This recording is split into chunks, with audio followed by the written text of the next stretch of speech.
we got the energy.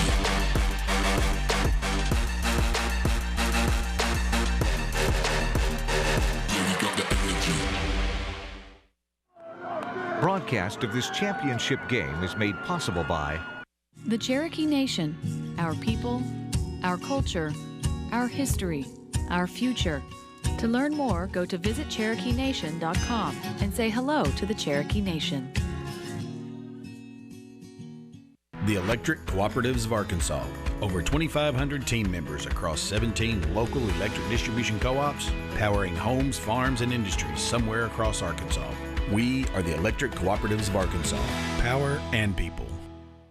Riggs Rents, Arkansas's rental equipment provider, from aerial lifts to dirt moving machines and everything in between. Our family owned and operated business takes pride in serving our employees and customers. Riggs Rents, a proud supporter of Arkansas PBS Sports. Farmers and Merchants Bank and the Bank of Fayetteville share the mission of Arkansas PBS to enrich and empower all Arkansans. Community, dignity, respect. That's what Me Banking is all about.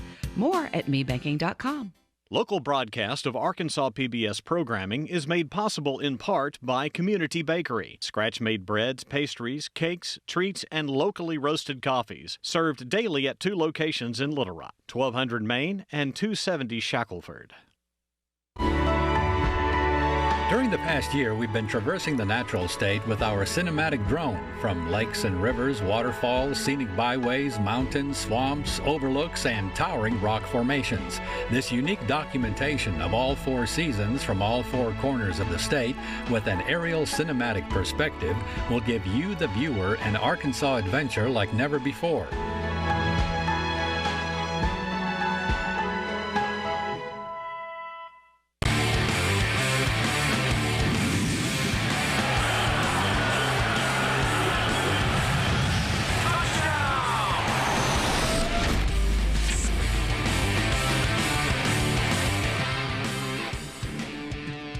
Welcome to War Memorial Stadium. It's the final Saturday of high school football, and we have a great one to get us started. The 3A state championship game between Harding Academy and Prescott. Harding Academy looking for a three-peat, and of course Prescott looking for their first state championship in 5 years. Hello everybody, I'm Wes Moore. Bobby Swafford joining us in the booth today. And Bobby, these two teams are familiar with each other. They've played before, semifinal games in the past. This is going to be a fun game because Prescott's been kind of the team to beat all season. A lot of people thought they were the best team in the state, but Harding Academy, you look at their past record and 2 straight state championships, you know they're a good team. Everybody expects Harding Academy to be at this point playing for a state championship late in the year, but Prescott's in that same conversation. You mentioned that they've won a state title recently. They've been in this game a handful of times in the last decade, so there's going to be no awe factor of playing inside War Memorial Stadium. They're not going to be blinded by the moment. They're going to be ready to come out and play and compete for a championship. Let's take a look at a couple of key players of the game. And for Harding Academy, we're going to start off with their running back, Andrew Miller. And this guy put on a show last week. He rushed for 190 yards in the semifinal game. He had touchdown runs of 70 and 91 yards. Oh, yeah, and he caught 2 passes for 83 yards and a touchdown in the semifinal victory. It's not bad when you can put up over 2,000 yards of total offense, 35 touchdowns, and you mentioned it. They're going to use him in every aspect of their offense, whether it's running the football, getting it to him out of the backfield. And you think of Booneville as a team that runs the football just down your throat, but last week was Harding Academy that beat a very, very good Booneville team in the semifinals, and number 8 was a big reason why. Keep an eye on number 8. And for Prescott, double that number and keep an eye on number 16. That is their quarterback, Karsten Poole. Yeah, he can do it all. Almost 70% completion percentage, 2,600 yards, but most importantly, 30 touchdowns compared to just 10 interceptions. Doesn't run the football a whole lot, but his arm's going to be doubly important is because Prescott's biggest weapon in the backfield not going to play today. And for more on that, let's head down to the sideline. Kyle has more on the Prescott star that is missing from this game. Yeah, guys, Jalen Hobson, like 2 weeks ago, he broke his leg against Bismarck in the second round of the playoffs. Coach Poole said that it was very unlikely that he was going to go. He will not go today. He is in his jersey and sweats. It's going to be Eric Grigsby getting the start along with Travion Dickens and Brandon Bradley and what Coach Poole calls a 3-headed monster. Thank you, Kyle. Kyle Sutherland joining us all day from the sideline. I got here. That's the first thing I wanted to do, is see if he was in uniform, because Coach said there was a 99% chance that he would not play. And I was like, well, you're saying there's a chance. There's maybe a chance. And a chance is all you really need to get Jalen Hobson on the field, because you're talking about the numbers he has. Almost 1,900 yards rushing, 30 touchdowns, and he missed the last 3 games. I mean, so those are the type of production that that's why Prescott's here. That's why they're a dynamic offense, and it's a big, big blow for the Curly Wolves today. Hate that we won't get to see him play today. When we come back, we'll see how these teams got to the state championship game. This month on Arkansas PBS. Join us for 20 years of Christmas with the Tabernacle Choir. Join us and the students and faculty of Belmont University's School of Music as we celebrate Christmas at Belmont. Merry Christmas, Charlie Brown! Only on Arkansas PBS. Okay, Frisbee, let's remember, it's 1 bark for true and no barks for false.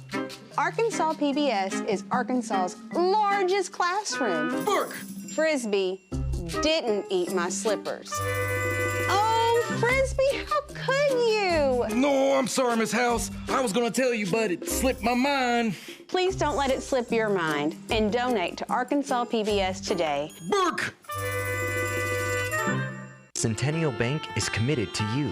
Since our founding in 1999, we've become one of the nation's most trusted banks by remembering that you come first, by empowering our communities to reach their highest potential through our dedication to local charities, education, and exceptional service.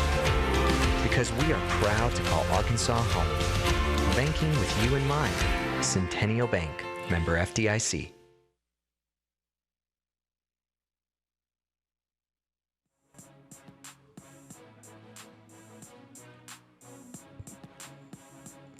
Just minutes away from the start of the 3A state championship game between Prescott and Harding Academy. The two teams, the captains of the two teams, are headed out to the middle of the field, and we'll have the coin toss just in a few minutes. Now, Prescott comes into the game 14-0.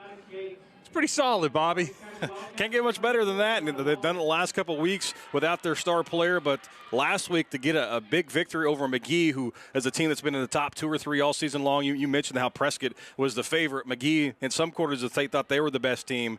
But that's a big, big road win, and that's why the Curly Wolves have a chance, and that's why they think they've got a chance against Harding Academy, the 2-time defending state champ. Well, McGee knocked off Prescott last season, ended their season. So Prescott got a little revenge with a 1-point victory, and that's what's been impressive to me. 2 1-point victories in the last 2 weeks without their star running back. They found a way to win, and that's why you can't count out Prescott, even though they don't have their best player. Now, for Harding Academy, they're 12-2 this season, coached by Neil Evans. A couple of losses, one out of state, but one in state. Now, it was to a larger classification school, but we're not used to Harding Academy losing to games in state. And Coach Evans said that actually helped his team. As we take a look at the bracket, you're talking about the Valley View game. They scheduled the game on a Wednesday. They played Valley View on a Friday, the 5A team. But that just gives your team a little adversity. Take a look at the path for Harding Academy. They're on the right side. They just weren't really tested. A 50-point win in the first round, 28-point win, another Mercy Rule over Center Point. Then last week is the one that really impressed me, Wes. You're talking about you go on the road to you play a Boonville team, at home, and you almost mercy roll them at the half. I mean, you're talking 56-27 final, and it wasn't quite that close. I mean, that's a big-time effort from the Wildcats. Oh, look at that. Look at who they've beaten. West Fork, Mercy Rule, Rising by 28, Center Point by 28, and last week, again, another big victory for Harding Academy. So they've been rolling through the playoffs, whereas Prescott, they were tested, and maybe that comes into play today because Harding Academy really hasn't had to play a 4-quarter game. But Prescott with the narrow victory over McGee and another narrow victory earlier in the season. So Prescott has battle-tested. Yeah. Let's put it that way. There's no doubt about it. I mean, these two teams aren't going to be, and I mentioned in that first segment, they're not going to be in awe of the moments. They've played some big-time competition. Those two non-conference games for Harding Academy get you ready for a contest like this. And you look at Prescott, though, they roll over Newport a couple times this season. They handle Hope 49-13 in non-conference, and you know what they did in the conference season. You're talking 48 points per game, only giving up 14. That's an average of 34 points per game. They hadn't been tested much this year, but that second-round matchup against Bismarck showed the Curly Wolves, hey, we're going to have to play a good 4 quarters to win in the playoffs, and I think that woke them up. You just got a good look at Jacqueline Zachary, the kick returner for Prescott. Prescott will get the ball first. Harding Academy is getting ready to kick off. Kicking off for Harding Academy is Kyler Ferry, and this kid has a leg. You were watching him boom some field goals in warm-ups. Yeah, he hit one from 61 going this direction. As you can see, that one's going to sail into almost hit the bleachers. The wind is howling in that direction.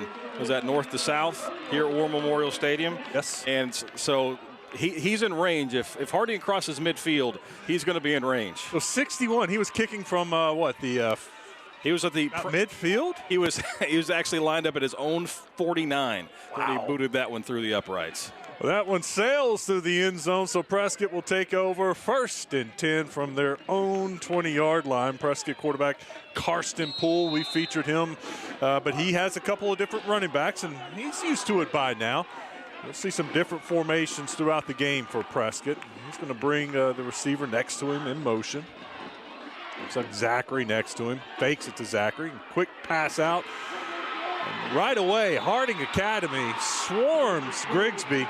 Grigsby loses yard on the play. Loses yards, I should say. It looks like he lost 6. Lawson Brooks, the strong safety for Harding Academy, recognized the quick wide receiver screen, and he was all over that, and immediately Prescott's behind the chains. They're going to give him only a 2-yard loss. They drove him backwards, so he caught the ball around the 18. That's where they'll mark it. 2nd and 12 for Prescott. Poole gets the snap. Quick pass out. He finds Harris, his tight end.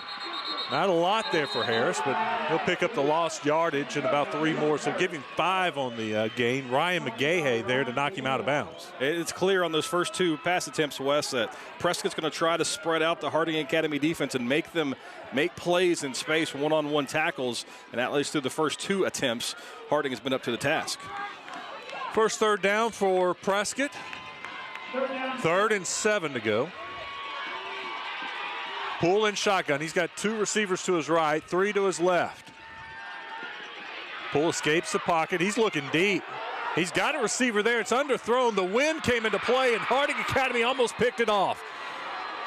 You mentioned it there, Wes. I mean, you saw how that football, he had his receiver 3 or 4 steps behind the defense, but the wind just completely held that pass up, allowed the Harding defender to run underneath it, and Prescott did everything they could to prevent an interception, but it's going to be punt time for the Curly Wolves. I thought Sikon Akpenudo had the ball there. It looked like he was going to pick it off, but good job from the Prescott receiver to fight for it and pull it down. So there'll be a punt.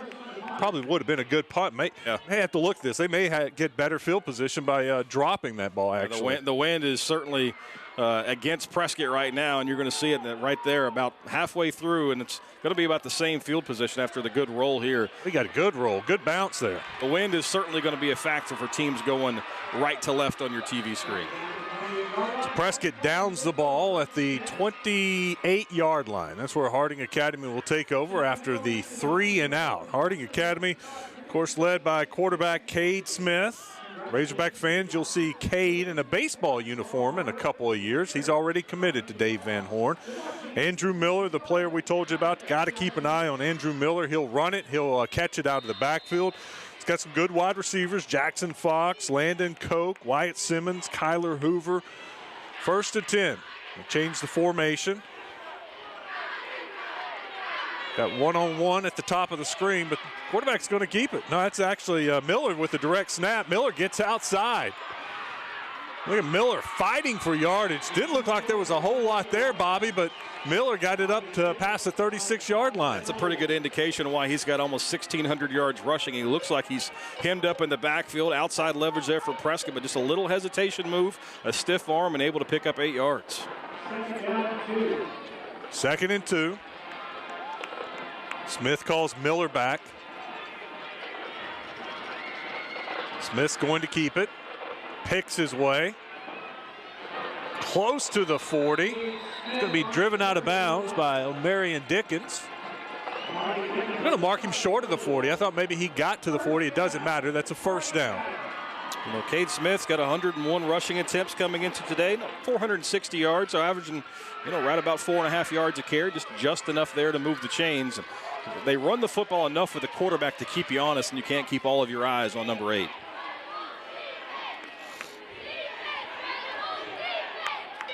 Harding Academy has it at the 39. Miller goes in motion. They're going to toss it back to the running back. He's just dragged down by the neck. Jackson Fox kind of a little bit of a reverse there. That's kind of a misdirection. Everybody's thinking, Miller right, and he handed back to the left. That's a great job of O'Marion Dickens to stay at home for Prescott and wrangles him around the neck and keeps that to a no gain. Good call there. Misdirection there. Everybody's kind of excited on defense. You're focused on Miller, and you try to fool everybody and run to the backside. Smith all alone. Also what that does, Wes, is that, it's not much of a pass, but that is a forward pass. Maybe ease your quarterback into the game, especially on a windy day. Get that first completion out of the way. Quick pass out to his receiver. Fox has it. Fox is quickly dropped at the 42-yard line. That's Dickens again. There are 2 Dickens playing, so I need to tell you that's O'Marion Dickens. That's a great job. Breaks on the football. As soon as he catches it, makes contact. And you can tell Prescott's going to move number 5 all around the field. And he's on the corner, just manned up at the bottom of your screen. So they're going to try to put him on maybe what they think is going to be Harding's best player on a given play or a given formation. Mentioned 2 Dickens. They're brothers, O'Marion and Travion. 5 and 7. Smith to pass. He's under pressure. Escapes. Gets up field. He's across midfield with room to run. To the 30. To the 20. Can he get in? No, he's knocked down inside the 10. That's got to be just heartbreaking and frustrating for Prescott. You think you've got a defensive stance. You have great coverage in the secondary, but just a lane right up the middle, and Smith able to take advantage. You mentioned his athleticism. A dynamic baseball player just goes right up the guts. And it's 1st and goal for the Wildcats. Harding Academy is going to take they call a timeout. What did they do there? What did he say? I wasn't listening. Sideline warning. Okay, sideline warning. Big run. Once he got through that first line, there was just nothing there in the middle. It opened up for him, and it wasn't until Zachary, the safety, could tackle him at the 7-yard line. Miller pounding his way, fighting his way. He's inside the 5. They'll give him the 4. Gain of 3 on first down for Andrew Miller. Can't really compare the game because obviously it's a different team, but last year against McGee here in the finals, Harding Academy did a lot of that quarterback draw, the quarterback scramble right up the middle. Different player, obviously a different scheme, different opponent, but it obviously brings back flashbacks, at least to me, of what Harding was able to do in the finals a year ago. But Dorian Thompson makes the tackle. They're in linebacker. Smith and shotgun. Miller right behind him. Check with the sideline. First drive for Harding Academy. No score in the first quarter. Smith's going to keep it. Smith, nothing there. Great job to bring pressure from the outside. That time it was Travion Dickens who makes the play. They brought him on a blitz from the outside. He has contained, makes the quarterback force it up, and then drops him right at the line of scrimmage. 3rd and 3. It is 3rd and goal. They cannot get a first down.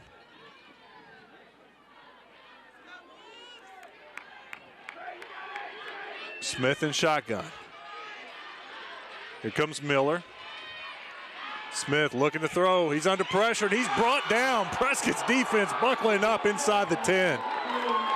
Big play by the Curly Wolves. What a great play by Caleb Harris, the big tight end defensive combo, the senior, and drops the quarterback for a loss. And he just wins at the point of attack, Wes, and going to force Harding Academy to try to settle for 3. Smith was looking to throw and just didn't have time really for any of the routes to develop. So quickly he goes down, and Harding Academy will have to settle for a field goal. Kyler Ferry with it.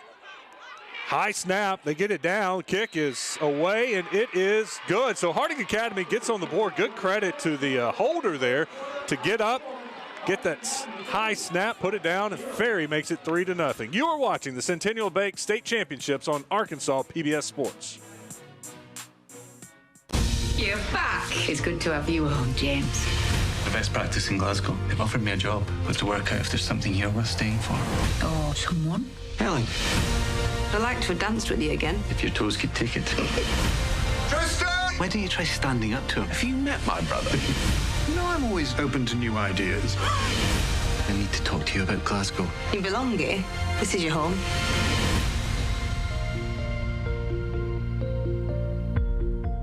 This month in Passport on the PBS video app. I'm on a journey to find holiday traditions that speak to me and my family. This is a celebration of life. I'm Rick Steves. Join me. We'll see what 17th century financiers did with their mega riches.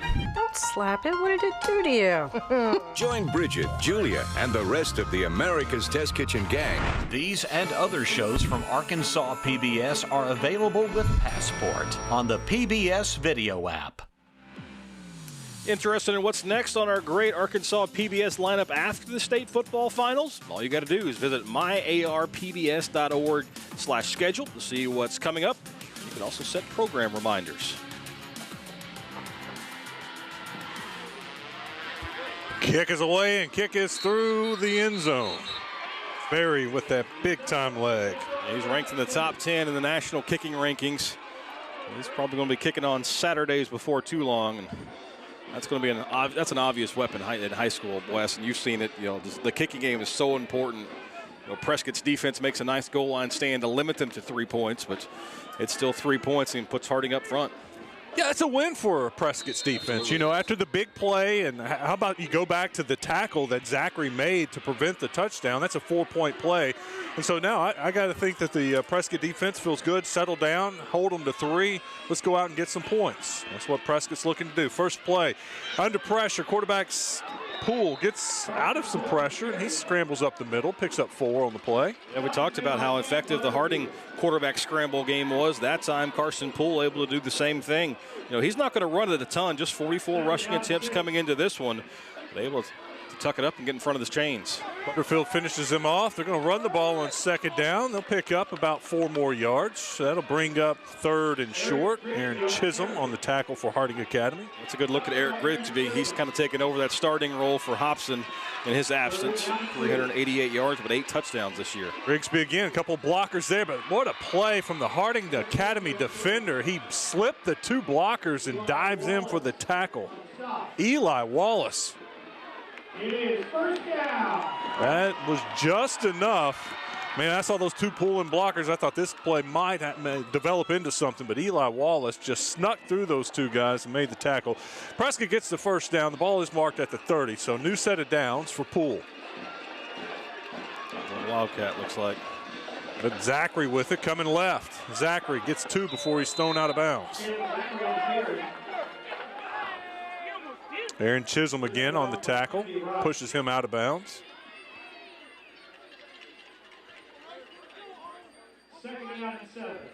I think the big key for Prescott, they're just going to try to lean on you. That maybe they don't have that big play, that explosive playability from Hobson. You know, as long as they stay in front of the chains, pick up productive yards in first and second down, I think they're okay with, you know, these long, time-consuming drives. Oh, look at the scramble. He's in trouble, and he's brought down. Just nowhere to go that time, and Sam Butterfield gets the sack. Yeah, just nowhere to go. Nice push up front from the interior of the defensive line for Harding Academy. Prevents Poole from stepping up in the pocket. And as you see, 24 there, Butterfield able to make the play from behind. Defensive lines creating pressure for both teams. They've been winning the line of scrimmage. Which offensive line settles down first? Poole back to throw. Again, under pressure. He gets rid of it at the last second. That was just a heads-up play. I thought he was going to be sacked. I was already looking to give Butterfield another sack, but he gets rid of it. Heads-up play from Poole. Avoids the sack, and he had a receiver right there in the vicinity, so good play. It's 4th and 10. He's just able to overpower that left tackle, but great job by Poole to recognize he's got an eligible receiver out in the area and just tries to flip it that way and saves himself some yardage. Jackson Fox back to return the punt. We'll see if he'll get a chance this time. It's going to be short. Wynn gets that punt too, but they get another great bounce. It bounces around the 43-yard line. It's going to roll all the way to the 27, so a 16-yard bounce. I'd be almost, if I'm Harding Academy with that win, go ahead and send a Fox up a little closer. At least just catch the ball, fair catch it, and save that roll. That's twice now we've seen Prescott get a very favorable roll. Just kind of make it, an estimated here. If you're averaging 40 yards a kick in the air today, you're probably going to get about 25 or 30 on it. That's how much the wind's blowing once you get it above, about 15 feet here at War Memorial. Harding Academy's offense back on the field for a second time. Harding Academy's defense doing a good job. They've given up one first down, and that's it. Miller with it. Miller across the 35. Miller picks up a first down. Nice. Travion Dixon on the tackle. Nice job by the left side of that offensive line for Harding Academy. They win at the point of attack, give Miller a hole to slip through. 71 pulling around. Jacob Llewellyn, a freshman up front, making a nice seal block and gets his running back space to pick up the first down. Smith and shotgun. Miller next to him. Give it to Miller again. Miller across the 40, right at the 40. They'll mark him at the 40. So a gain of 3 before Thompson knocks him down. There's a lot of young players on both sides up front. Jamari and Burton up there to help make the play. The defensive line is sophomore, 71 for Prescott. Harding Academy starting 2 freshmen on their offensive line. Smith rolls right, looking deep, has a receiver, but he's just going to tuck it and pick up a yard down to the 39. Burton, the sophomore, knocks him out of bounds. That time Fox just took off running down the field. He was deep behind his man by about 5 yards, and I thought maybe Smith was going to let it fly. These are those money downs, Wes, who can make the big play on third down. Harding's defense has been able to do it so far. We'll see if Prescott's defense can stiffen here. 3-0 first quarter. Each team has had the ball twice.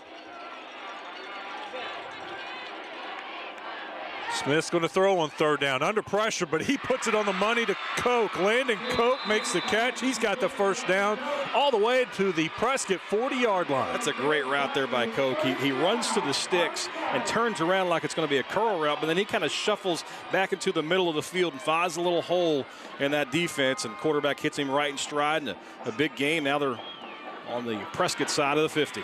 It was a nice hole. Good throw by the quarterback. Don't give it to the receiver coming in motion, and Hoover is brought down for a loss of 2. It's a great play in space by Luke Cole, the senior, number 54 in maroon there. Nice one-on-one open field tackle. Drops Harding for a loss of 2. So once again, Prescott gives up a big play, and then their defense stiffens. Smith with 4 receivers to his left. See Miller right there in the slot. There's no deep safety. Keep an eye on Miller here. Smith. He's got a receiver open and just overthrows Fox by a hair. Yeah, they were trying to, they hit the big play over the top, and their defender fell down and just overshoots his target. And maybe the wind might have come into play a little bit there and forced that ball to sail. Wind and the excitement of a wide open receiver in the state championship game early on, maybe. Yeah, you put a little extra mustard on it. 3rd and 12. That's what Harding Academy draws up here. Most of the damage has been on the ground for Harding, so now in an obvious passing situation to see what they can do. Smith has a receiver, but he throws it out of bounds. Going to bring up 4th and 12. That's a great job by the Prescott secondary. They kind of force the receiver to the sideline. As a receiver, you need to leave a little space between you and the boundary for your quarterback to drop it in, but that time the Prescott defense kind of forced him to the sideline. The Harding receiver didn't put up a whole lot of resistance, and now we're about to see a real long field goal attempt by Ferry, as this is going to be 59 yards. Kyle Ferry on to attempt a 59-yard field goal with a big wind behind him. Receiver comes in motion. There's the kick. I think it's going to be a little short. Just barely short, maybe about 4 yards short. Got under it. He got under it just a little too much. I mean, he's got plenty of leg. He hit one from 61 in pregame. It's completely different when the snap is a little high and you got a little bit of a rush. You may need to go into the state championship record books and find the longest field goal made in a state championship game, because he may get an opportunity in the second half. There are only 3 minutes and 11 seconds left in this quarter, so I don't know if he'll get another opportunity this quarter. But hey, second half, they've already shown they're not scared to let him try a long one. To celebrate game day under the arches, access to tons of benefits through our rewards programs available today on the McDonald's app. We're loving it. Poole with it. They'll start at their own 20. Not the NFL rule where the team takes over at the spot of the kick. Pick up a yard for Grigsby before Levi Mercer makes the tackle. Got a chance to shatter, go back to Kyle Ferry, got a chance to shatter his career record. Kyle Sutherland tweets it up to us, or texts it up to us. His career long coming into today is just 48 yards, so he's got a chance to rewrite his own record book. 3-0 Harding Academy. We're in the first quarter of this 3A state championship game. Poole, third possession for Prescott. Under trouble, under pressure, he's brought down. That Harding Academy defense gets it done once again.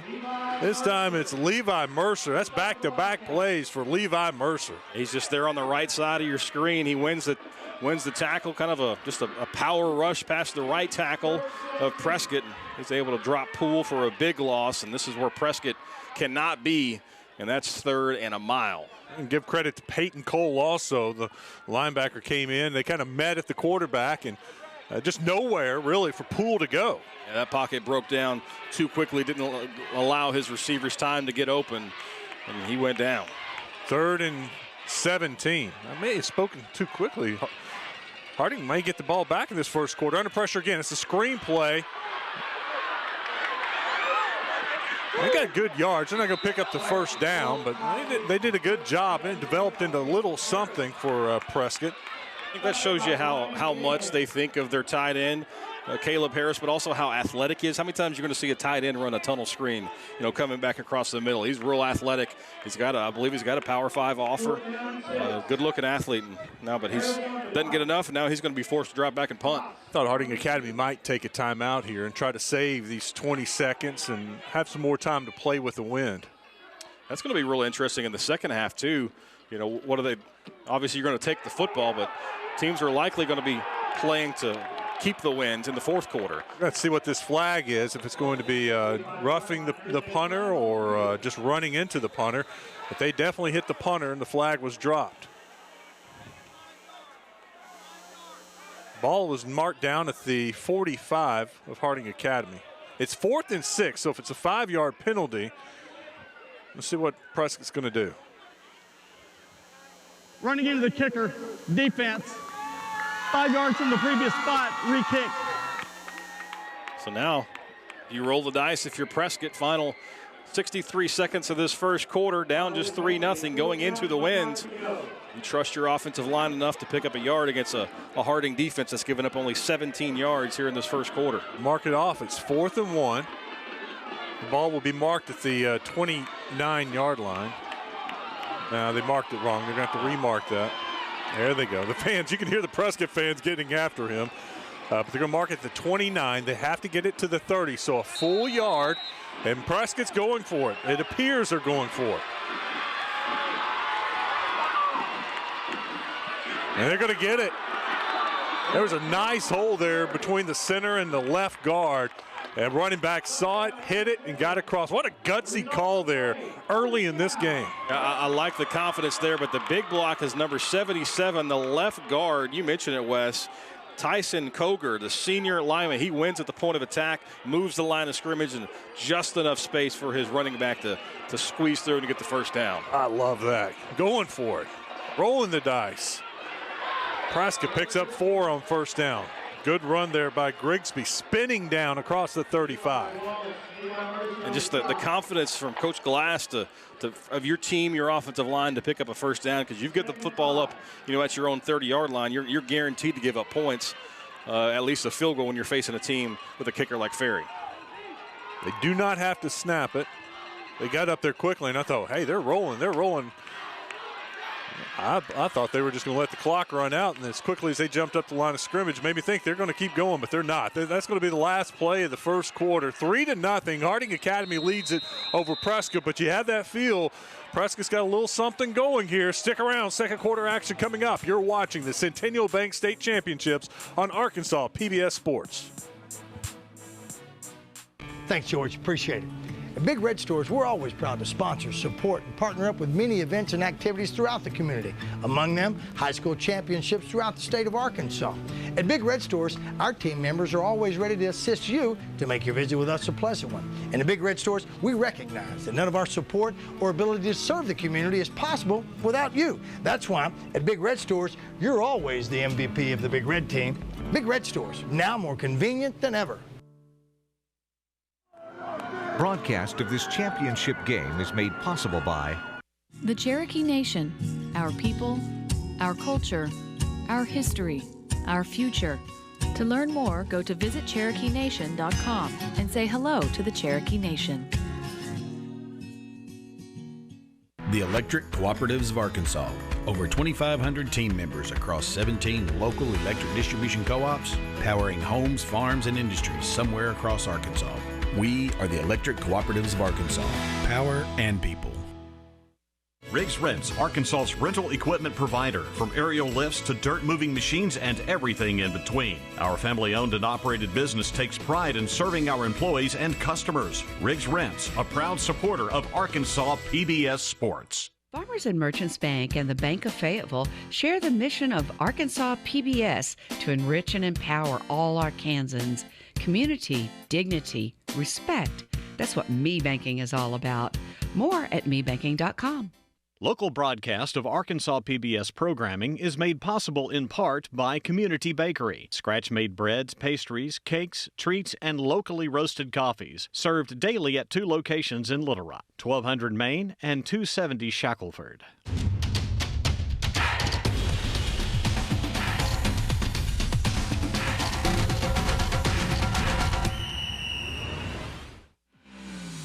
For all the football fans out there today, all the live action photos from the game available at myarpbs.org/photos. You can download or get prints made as well. Download the photos from the game today. Big caddy, former UCA Bear.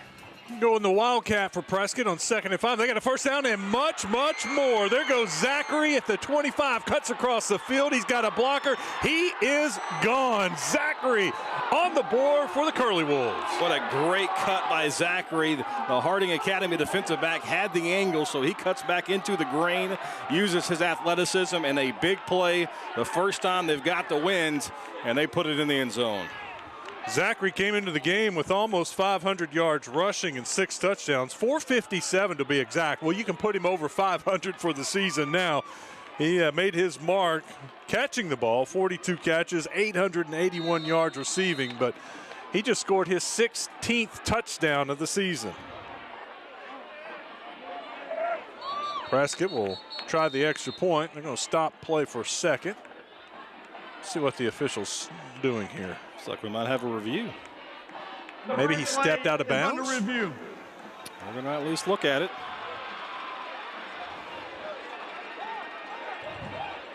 So he was going up the far sideline before he made the cut back across the field. I think the biggest question is, do we have a good angle at that far sideline to see if he clearly stepped out of bounds? Well, got me curious here. Let's look at the replay.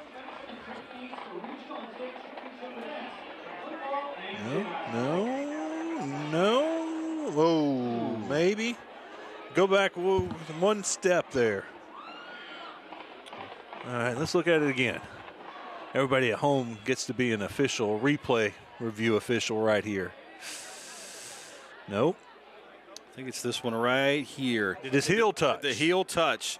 And from that angle, Wes, I don't think there is video evidence to prove that he did step out of bounds. It's very, very close. The AAA's been clear with us. It's got to be an obvious mistake. It's got to be something that, without a doubt, without a shadow of a doubt, did he step out of bounds? Are you sure right there he stepped out of bounds? I'm not. I'm not sure. I don't think the evidence is there, and this is going to be a quick review. The ruling on the field stands. Touchdown. Verbiage is key there, Wes. It stands, not confirmed. And so the Prescott Curly Wolf faithful, they like the call. They've got themselves a lead. Unless there was a different angle that was right down the sideline, there's just nothing that you could do to overturn that. From that angle we saw right there, heck, he may have gotten it right too. You know, there's the side judge is right there. He's got a good look at it.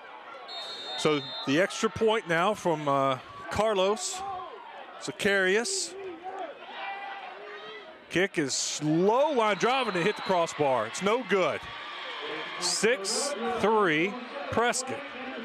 So it's a big answer, though. You know, Prescott took Harding Academy's first initial punch. They give up the big 52-yard quarterback scramble, but they make the play in the red zone to limit Harding Academy to just a field goal, and that's why it's important, because one play with this Prescott explosive offense can regain the lead, and they do just that. But special teams are always ever so important, and we'll have to wait and see if that missed PAT going to come back and haunt the Curly Wolves. Well, let's go back to that fourth down play. So Prescott's punting. Yeah. They run into the punter. It's 4th and 6. They move it forward, 4th and 1. On what? They were about their own 29, because they had to get to the 30. Right. And they go for it, roll the dice. I love the call. It reminded me of a game back here at War Memorial Stadium years ago when Bobby Petrino said, well, we didn't come here to paint. Right. Well, you know what? Prescott didn't come here to paint either. And they roll the dice on 4th down, get the first down. We switch ends at the end of the quarter, and then bam, a big play, and they're on the board. It's just those little plays like the offsides they're running into the kicker. You know, you don't think of that being a big play at the moment, but all of a sudden that turns into a touchdown.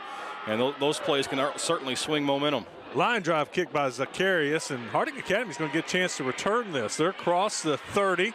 Nice tackle from Prescott. Prescott grabs him by the legs and pulls down Kyle Hoover. Glass with the special teams play.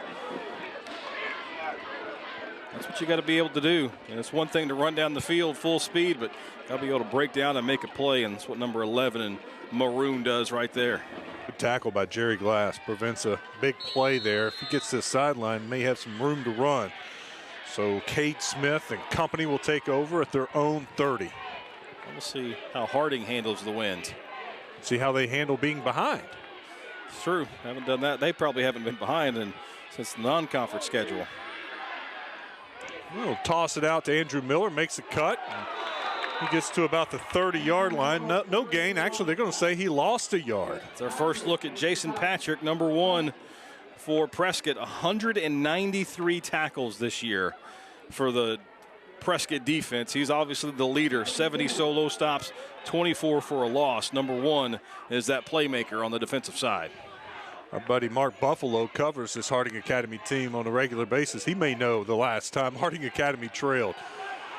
Smith gets out of the pocket. We got a flag down, and we also have Smith down. He's brought down for maybe a yard gain. They're going to say he got to the 29. So no gain on the play before Dickens, that's Travion Dickens, one of the brothers, makes the tackle. And Bayless Price out there as well. Holding. Offense. 10 yards from the spot of the foul. Replay second down. With an offense as explosive as Harding Academy's is, and since it's from the spot of the foul, this is going to put them way behind the chains. So instead of taking the 3rd and 10 and the result of the play, this is going to put Harding Academy deep in their own territory, and they're going to have to pick up 25, 26, 27 yards. Second, and yeah, you're right. A long way to go. They got to get the ball to the 40-yard line. They're on their own, 13? So 27 to go. Smith looking back at the sideline. Empty backfield right now. He's going to get Miller. Come back and join him. He'll hand it off to Miller up the middle. Got past the line of scrimmage, and the linebackers jumped on his back and brought him down at the 21-yard line. That's Thompson and Dickens on the tackle. When you take that penalty, Wes, it not only puts them way behind the chains, but it also kind of forces Harding Academy to throw the ball deep into this wind. To the wind. That's maybe when your defensive backs can make a play on an underthrown ball. 3rd and 19. Once again, they need to get the ball to the 40-yard line.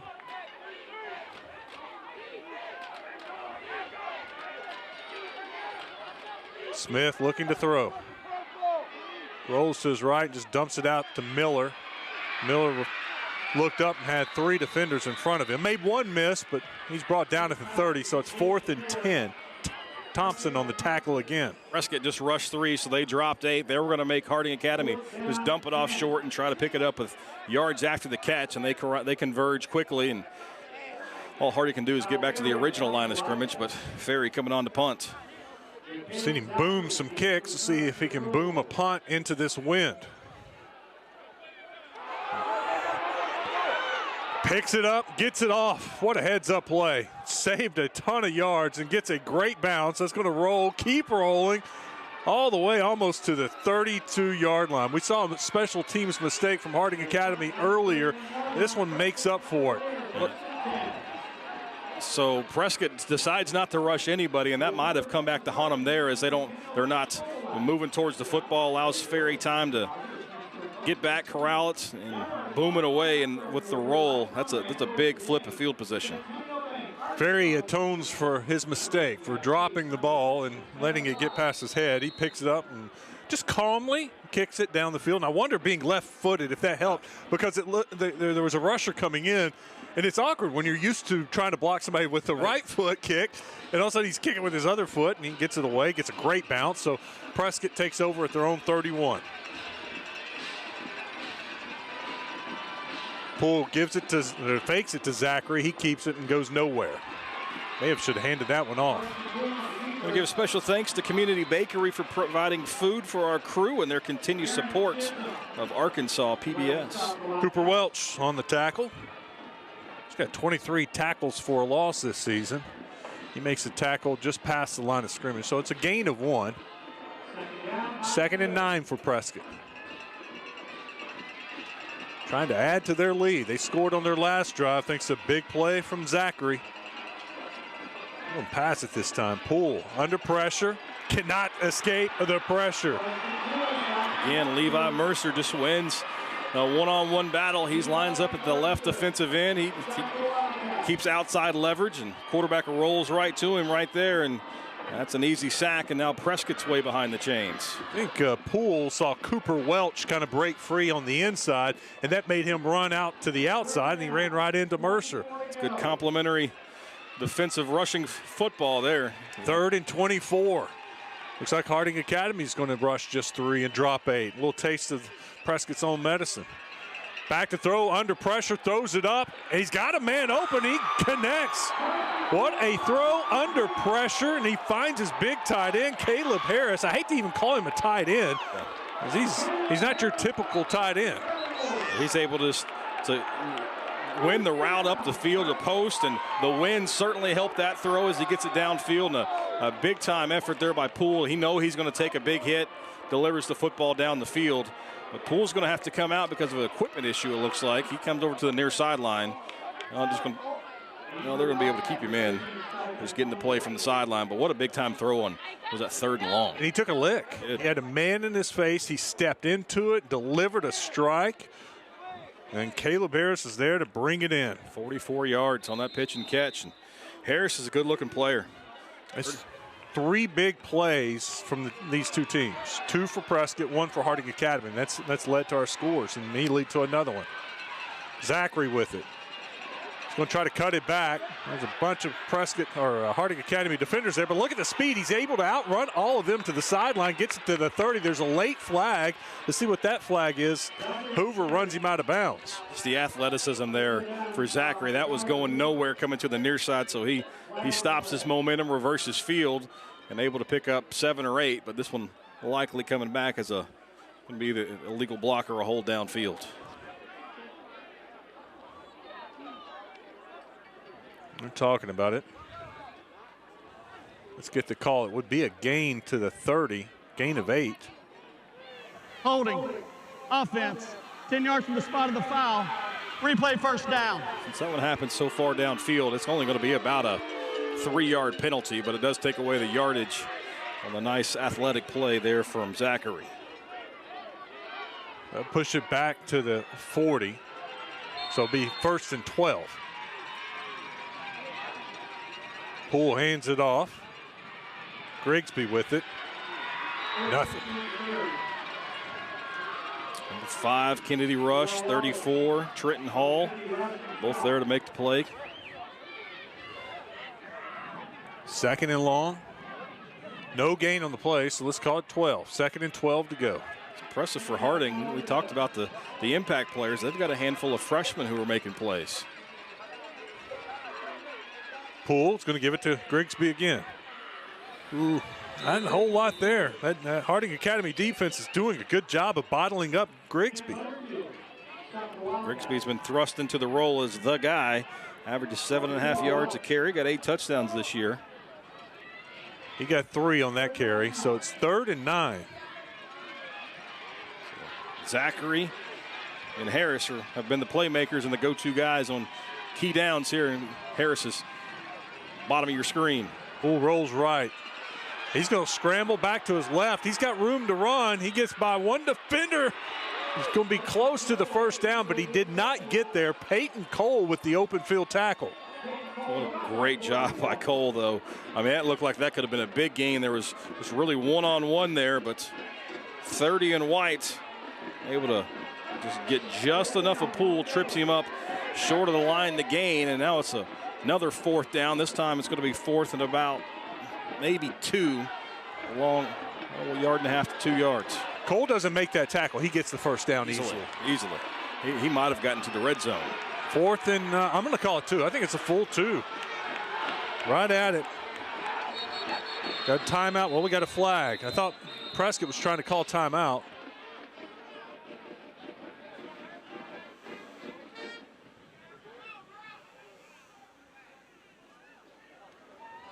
Picking up the flag now. Maybe he got the timeout. There is no foul for illegal substitution.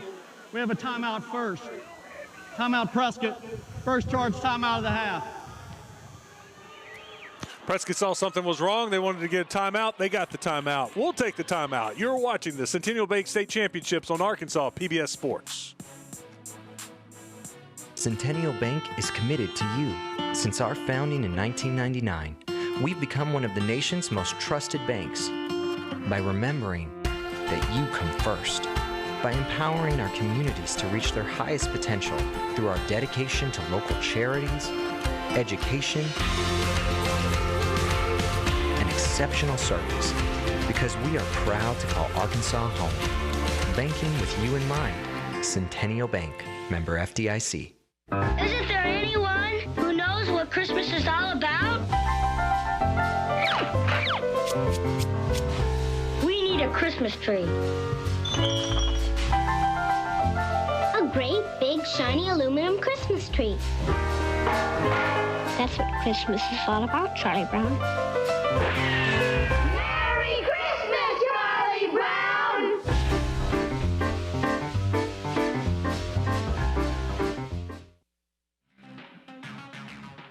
Stay tuned for the Arkansas PBS halftime show coming up. David Basil. We're going to talk to Derek Walter, the Assistant Executive Director of the Arkansas Activities Association. Also going to hear about the family ties on the sideline at McCrory High School. And we're going to chat with Randon Ray of the Boonville Bearcats. McCrory was hoping to win a state title last night, and they're going to try to do it tomorrow. 4th and 2. Prescott going for it. They're going to throw it. We're in a little tunnel screen to the wide receiver. He's hit, and it's going to depend on the spot. That's close. That time they were trying to get the football. I believe that was to Harris, and he took a big shot. Helmet came off, and he's slow to get up, holding his midsection. Eli Wallace with the big hit, and Harris is in pain. That was a big hit. It's going to be. You're exactly right, though, Wes. That is going to depend on the spot, and they may have to bring the chains out from the far sideline to eagle-eye it. Pan up a little bit on that shot. Let's see where those sticks are. That's so close right there. Oh, I cannot tell. They're going to have to measure that. You can see that. Looks like the stick is just past that hash mark. That ball looks like it's right on it. It's going to come down to maybe the nose of the ball. Yeah, since the camera's at a little bit of an angle. Hard to tell. You can see the Harding Academy players. They're trying to eyeball it, too, trying to see how close it is. Aaron Chisholm was trying to get a good look. He's going to go ahead and first things first, they got to take care of Caleb Harris. Yeah, that'd be a big blow if he can't come back. That's a good sign for him to be able to get up and walk off under his own pressure. But you can tell he took a shot to the midsection. He's been a playmaker already today. Hopefully just knock the wind out of him and a little hit to the ribs, and maybe he can a little time, walk it off, and be back out there. Here's the mark, the spot, and the stretch the chain out, and they got it. Woo, like I said, by the nose of the ball. Much. Thought we were going to have to bring up the Gene Steratore index card. That was close. It was a good call, good tunnel screen, but there was a great play by the Harding Academy defense. I thought they were going to pick up the first down easily, and then the defender just slipped loose, came loose, and bam, big tackle, drove Harris backwards, but he got just enough. 2 for 2 on 4th down for Prescott. The first one resulted in a touchdown. We'll see if they can capitalize on a new set of downs here. 1st and 10 from the 28. Zachary's going to take it. He's running over the right side. Zachary, nothing there. They throw a flag in the pile. It's almost insult to injury right there. You'd think that's probably a hold unless they had a hand up high face mask. That's Trenton Hall on the tackle. It's a nice job of just setting the edge defensively and not allow Zachary to bounce that one outside.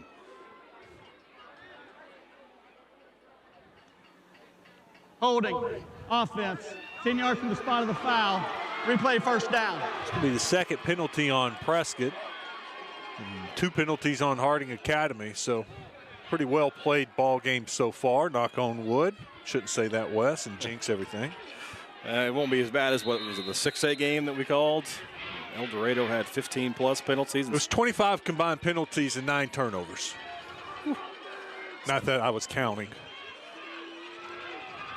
That'll push them back at least 10, maybe even further.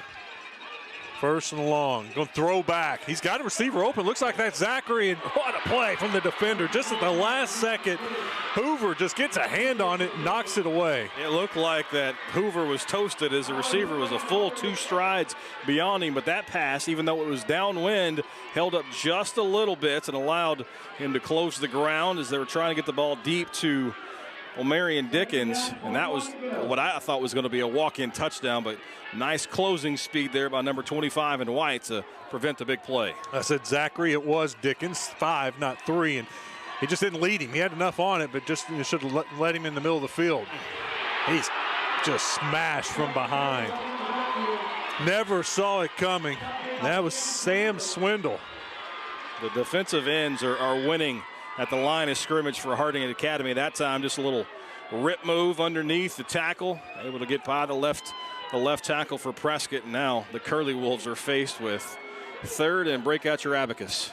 Remember, they went for it on 4th down. They got that 4th down by the nose of the ball. They were inside the 30. Things were looking good, but a holding call, a sack, and now they have the ball on their own 43-yard line, and they got to get to the 18. Poole's going to throw. He's under pressure again. That Harding Academy defense has him running for his life. He throws it back, almost a lateral to Zachary.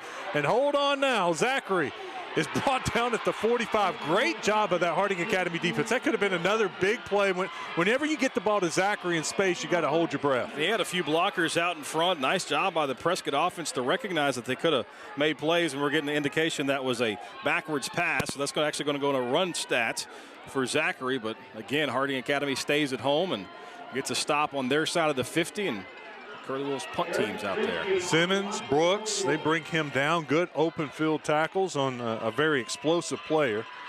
Punt is away, low line drive. Let's see if Prescott can stop it before it gets into the end zone. They had a chance to knock them down, knock the ball down and pin them on the 1. It gets into the end zone for the touchback. So I think he threw the beanbag at the 3. That's where the ball was touched, but of course it goes into the end zone for a touchback, and that's a big break for Harding Academy as they were about to be pinned deep inside their own 5 going into the winds. Those 17 yards of field position going to make you feel a whole lot better if you're Coach Evans and that Harding Wildcat offense. We asked out loud earlier when was the last time Harding Academy trailed in a game, and our buddy Mark Buffalo let us know. He covers these Harding Academy players. The last time Harding Academy trailed was against Briarcrest, Tennessee in the non-conference portion of the season. It's 9.5 the last game they lost. Yeah. 1st and 10 from the 20. Smith sends everybody, all receivers to the right. He fakes. Miller, direct snap to Miller, just nothing there. There was a lot of eye candy there, a lot of motion, trying to distract that Prescott defense, but nothing happening. Enjoying the football conversation on social media, just use the hashtag ARPBS Sports. You brought it up early in that first quarter. The defensive lines for both sides were winning at the point of attack. It hasn't stopped. No. These two defensive fronts are controlling the line of scrimmage, and that's why we've got just 9 points in almost a full half of football. 2nd and 10, Smith. That's just a win ball to me. He's looking for Coke, and Coke was open, but you're throwing into the. I mean, it is gusting here. I mean, he's throwing into the teeth of the wind, and he's got a big arm, and he used that arm. It cut right through the wind, but unfortunately, went right over Coke's head. You feel like you've got to put a little extra zip on the football to throw it to the wind, and that time just a little too much because that had big play written all over it as he was behind the secondary for Prescott, but now it's, again, 3rd and long. Smith looking to pass under pressure. He gets rid of it, finds a receiver, and it's off his hands. He had Fox open, cutting across the middle, and it just banged off of Fox's hands. He had him wide open, kind of a hole in the zone, if you will. And that's a play that Fox generally makes. Got 50 catches on the season coming into this one, averaging 17 yards reception. A big hit on the quarterback, but that time he just couldn't corral it. Now Harding's got a kick into the wind. We've seen both quarterbacks step up and deliver strikes, even though when they know a big hit's coming. That time receiver couldn't haul it in and help his quarterback. Zachary back to return the punt. It's a low rolling punt. They'll roll all the way inside the 40 to the 39. That's a good low line drive. That's like you're standing up on the tee box with the driver in your hand, and that wind's howling in your face, and you try to swing easy and keep it low and hit a low liner. You know, the stinger, Tiger Woods called it. And normally when I tried that, I would just hit it higher. Yeah. And it would just balloon up in the air and go about 100 yards. Well, I tell you what, that just showed the skill of Kyle Ferry right there. The low line drive punt that stayed out of the wind and got a great bounce and rolled all the way to the 38. And both these teams averaging, upwards of 400 yards of offense. We thought we might have a shootout, and the conditions are certainly limiting the offense and the special teams. We got a fumble. Zachary dropped it. Yep. Zachary picks it up and gets it back to the line of scrimmage. Going low, and the receiver who lines up in the Wildcat couldn't go down and get it, but great job of him to stay aware, picks up the football, and just gets back to that original line. Well, we're guilty of it, Bobby. So many times we see these two teams with great offenses, and we just talk about the offense. Well, it takes 3 phases to get to a state championship game, and the defenses usually get overlooked. And these two teams have great defenses, and we're seeing that today. Zachary takes it. He's got a couple blockers out there. Zachary breaks 1 tackle, breaks a 2nd tackle, gets it across to the 43-yard line. Give him 5 on the play. Kennedy Rush makes the tackle. That's a good point by US. We do talk about the offenses all the time. They're both averaging over 40, but these two defenses giving up 14 or less. Prescott giving up 14.7, Harding giving up 13.7. They're showing why they've been 2 of the best defensive units in 3A. Under 2 minutes to go. Prescott trying to add to their lead. We got a flag down. I didn't see it, but Harding Academy's pointing towards Prescott. Offense. 5-yard penalty. 3rd down. 23, Brandon Bradley tried to get a little head start from the slot receiver position. Well, that's frowned upon. We'll push them back 5 yards, make it 3rd and 10. Clock is ticking. Minute 35. So this is, I might think about taking a timeout defensively if you're Harding Academy. Try to get the ball back for your offensive unit, even though you're going into the wind. Poole fakes. He's looking deep. He's going deep. Tries to get a receiver, and he's got a receiver. Dickens catches it. What a catch. What a throw. That's just called trusting your arm and trusting the wind's going to help you, as I thought there was no chance he's going to be able to push the ball that far downfield, but Poole shows off a rocket attached to his right shoulder, and a great play in stride. Look at this throw. He threw it from the 33 to the 26. Big time throw, big time catch, and they're in the red zone. Going to hand it off up the middle. Grigsby still trying to move the pile. Grigsby gets it to the 12. Pitch and catch goes 46 yards. Swindle on the tackle. Minute to go in the half. Prescott's taking their time. You got 2 timeouts, so there's really no need to get in a hurry. You just want to make sure you don't score too quickly and give Harding a time to get the football offensively. Grigsby up the middle. Nothing. Maybe a yard. Well, it's going to be 4-down territory for Prescott. We saw the struggles on the extra point on the touchdown, so they're going to have 2 downs to try to convert this. The clock continues to run.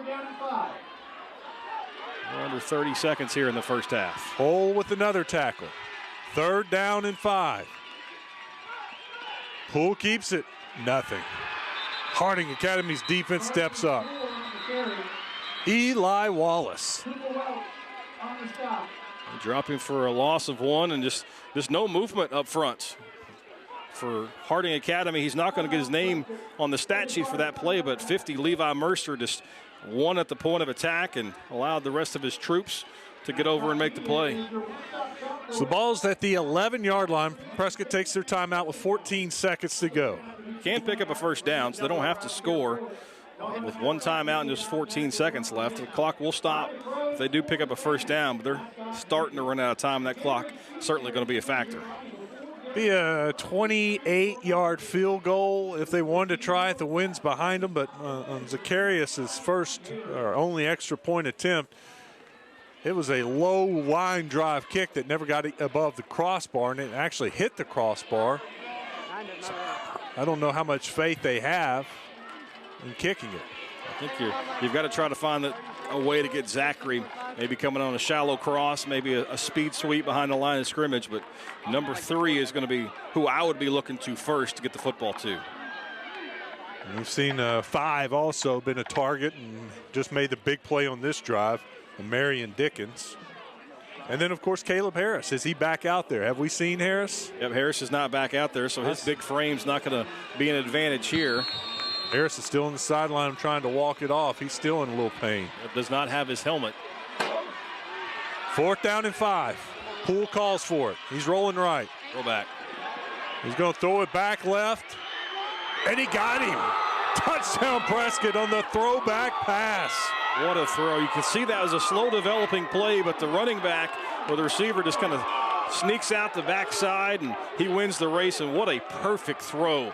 You could not have laid that out any better than Karsten Poole just did right there. That was Grigsby who snuck out of the backfield, and he was well defended. Great coverage. It is great coverage from Cole, but it was a better throw and a better catch. You just have to tip the cap there. That's a great throw by Poole, and just dial that one up as an offense. Cannot execute it any better, and the Curly Wolves have a chance to take a 10-point lead into the break. Prescott can go ahead and try a field goal again. They're trying to get everybody out there.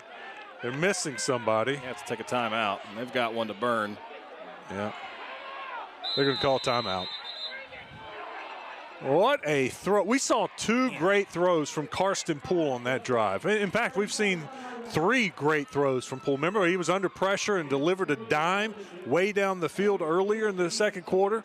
Very impressed with Karsten Poole and his throws today. He's coming into the game, he's completing 69% of his passes, and you're starting to see why.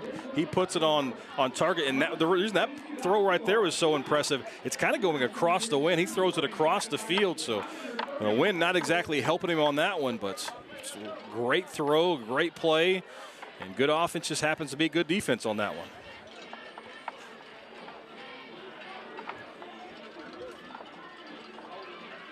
Well, if you love seeing these televised high school sports championships, please consider making a gift to Arkansas PBS today.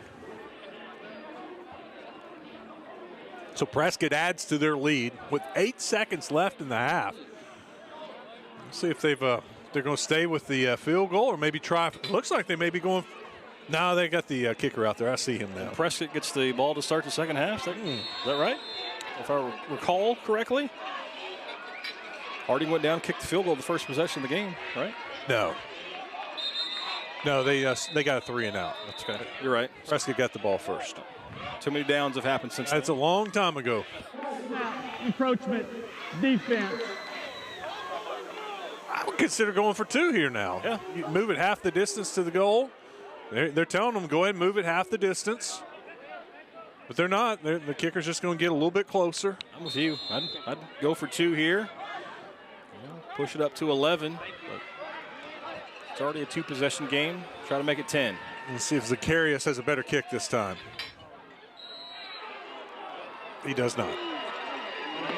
Wide left. He got that one a lot higher, but he pulled it left, and it's no good. So Prescott leads 12-3 with 8 seconds to go in the half. So if you're Coach Glassler, maybe I'm trying to jump into the mind of a coach. You're thinking with a kicker like Ferry, you want to have that 2 possession so a touchdown or field goal doesn't beat you. So maybe that's why you try to kick the PAT there. But now Prescott 0 for 2 on the points after. And now the kicking game still a huge factor. Well, Harding Academy's going to have a chance to do something on this kick. Last time Zacharias kicked it off, it was a low line drive kick, and it doesn't get your kick coverage team much time to get down the field. And so they got 2 returners back there to try to make a big play, maybe make something happen before you go into the locker room. I see Kyler Hoover back there. 2 deep men going to stand at their own 20 for Harding Academy. Is that Andrew Miller up to the far side? Is that an 8? That's a long way away. I can't see that far.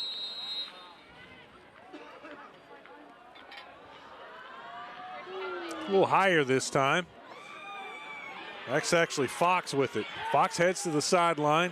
Great open field tackle. Well, it's Travion Dickens again. I don't have official stats for tackles, but I bet he's got 8 tackles in the first half. That's just a great play on special teams.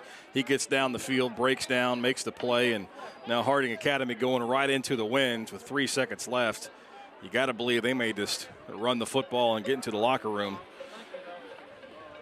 So with Harding getting the football, Prescott's likely going to have the wind in the fourth quarter at their back, which is exactly what you want to do. Wildcats come back onto the field. Like you said, 3 seconds to go in the half. Well, line up with odds to the top of your screen. Smith has it. He's going to give him time to pumps it. Now he's under pressure. He takes off running. He's going to be thrown down at the 38-yard line. The half ends on that play. Burton, the sophomore, drags him down, and Prescott motions to their fans, get up on your feet. We're beating Harding Academy 12-3. Let's go down to the sideline. Kyle Sutherland is grabbing Coach Glass. Kyle. Coach, fourth down, you're 2 of 2 right now. Talk about the execution of your offense, particularly there at the end of the half. Well, we had to just get it in right there, and we got that little rail play, great throw, great catch, got it in. And what do you do about Harding Academy's pass rush? Even though your offense has picked it up, they have been a problem there on the ends. What do you do there for your offensive line? We've got to get in there and get it figured out and just shore it up. Had a couple of busted assignments, got a few guys beat up. We're dipping into the depth right now, so we just got to figure out a way to get it done. Thank you, Coach. Digging into the depth, you think about that team. They're without their star running back, Jalen Hobson, got other injuries, but they lead 12-3 at the half. Halftime at the 3A state championship game. Stick around. It's the Centennial Bank State Championships on Arkansas PBS Sports.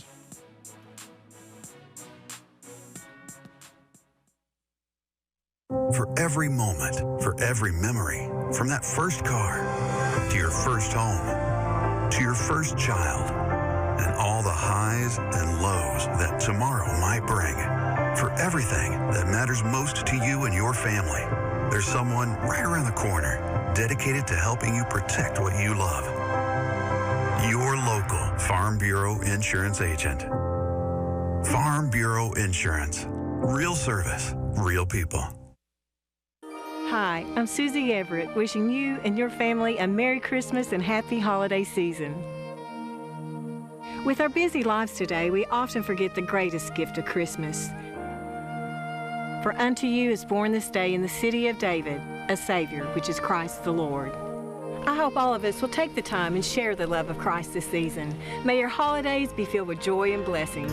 Merry Christmas and Happy New Year from all of us at Everett.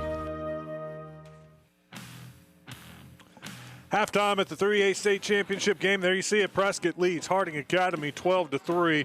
A very impressive performance by this Prescott defense, Bobby. It really has been. 52 yards on the quarterback scramble way back on the Wildcats' first possession of the game. Since then, just 66 yards of offense. A lot of the credit has to go to that front three for the Curly Wolf defense. They've been able to push the pocket and not allow a whole lot in the running game. In the passing game, they've had even less time to get rid of the football. And Harding Academy only 28 yards passing through the air, and we've seen the wind create some problems for both quarterbacks at times, but Carson Poole, 7 of 10 with some great throws. I've been so impressed with this young man. He's been able to push the football down the field, and Prescott really took advantage of the wind in that second quarter. They took the shots down the field, the throwback for their second touchdown. They took advantage of the elements. We saw it on Monday night in the NFL. You got to take advantage of the elements, take what Mother Nature gives you. The Curly Wolves are doing that, and that's why they've got a 9-point lead. Guarantee you, we will see the heart of a champion. Harding Academy's back-to-back champs for a reason. We're going to see why in the second half. Stick around. Second half action coming your way. You are watching the Centennial Bank State Championship games on Arkansas PBS Sports. Thanks, George. Appreciate it.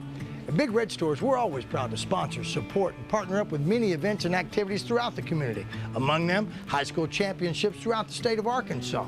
At Big Red Stores, our team members are always ready to assist you to make your visit with us a pleasant one. And at Big Red Stores, we recognize that none of our support or ability to serve the community is possible without you. That's why at Big Red Stores, you're always the MVP of the Big Red team. Big Red Stores, now more convenient than ever. The Electric Cooperatives of Arkansas. Over 2,500 team members across 17 local electric distribution co-ops, powering homes, farms, and industries somewhere across Arkansas. We are the Electric Cooperatives of Arkansas. Power and people. Hello, everybody. Welcome to the Arkansas PBS Halftime Show, sponsored by the Electric Cooperatives of Arkansas. I'm your host, David Basil, here at the Arkansas Sports Hall of Fame. Glad to have you along. Coming up, we will address the importance of sportsmanship, both on the field and in the stands. We'll show you the story of strong generational family and football bonds at McGrory High School. And we'll meet a student athlete who's chasing a family rushing record with the Boonville Bearcats. But first, the state championships are a celebration of the heart and passion of students and their communities across the state. The Arkansas Activities Association, or AAA, is charged with keeping these contests going. For a peek behind the curtain of how it all comes together, we're joined by Derek Walter, Assistant Executive Director with the AAA. Derek, great to see you again this year. Great to be here, Baz. Year 2 of doing this. Yes, listen, last year was a crazy year compared to this year with all the COVID. Talk about the difference between the two seasons. Well, last year I think we were just celebrating to get to War Memorial, and obviously we're glad to be back and be in the state championships. This year, I think our schools would say a lot easier, right? Yeah. Less things they had to worry about as far as quarantining, not quarantining, and how that affected playing the game. I think this playoffs right now, we've had about one team that had to back out, and I think that was more due to just numbers and injuries than it was COVID. So COVID's really not been much of a problem for high school football this year, and we were able to finish the regular season with no issues, and like I said, we're back here at War Memorial. And we're talking about, the game itself, but also, too, the fans, the family, the band, all that. That's what the sports is all about in high school. That's right. As we're gearing up for basketball, last year we had no postseason tournaments, preseason tournaments. This year we do, and so no capacity restrictions. Bands are in the stands, cheerleaders are, on the sideline, and so it's pretty much back to a normal football season, and just exciting for these towns. A lot of them, football, basketball, the biggest thing that happens in that town, and so we're just excited to be able to kind of start back where we left off a few years ago. Talk about this great relationship you have. This is year number 4 with the AAA and Arkansas PBS. It is. We started this about, like you said, 4 years ago, and just been a great partnership. Through the years, we had some TV broadcasts and online broadcasts, but we were not statewide. And so, obviously, we covered the entire state of Arkansas, and so wanted the towns and communities around every corner of the state to be able to watch their team participate in the state championship. And so worked with PBS on that. We've added baseball and softball last year, and so just looking to maybe add more in the future. But for us, it's just about how do we get more kids in the spotlight. This is going to be the biggest game most students ever play in. Right. And so the more people and more production that we do for this TV game, and also for basketball and softball and baseball, the better. And more we can get those kids involved and in front of the state is a good thing. Also, real quickly, too, what a challenge it is to do what you do and then have social media on top of you. Not only do you have television coverage, which raises the game for everybody, which is great, but then you deal with also the pressures of social media. That's right. It's a new day, as we know. Every day is a new day, and really depends on who's going to, what story gets popped and who's tweeting and sharing that out. But it is, and we try to use that to our advantage, and our schools do too. With media around the state starting to dwindle, we tell our schools, hey, put graphics out, put your scores out. You cover yourself, and that hopefully will help get your brand out as well. Well, you guys do a great job, Derek. You do too. Another successful fall of football, and appreciate all that you do. Love the partnership between the AAA and the Arkansas PBS. Really, it's a group effort between you both, and it takes that along with the communities as well. There's so much passion on display during a football season that it can be easy to get carried away. As we support our teams, we must always remember the importance of sportsmanship. Let's take a look now at what sportsmanship means to the Arkansas student athletes who take part in the game. Sportsmanship is integrity.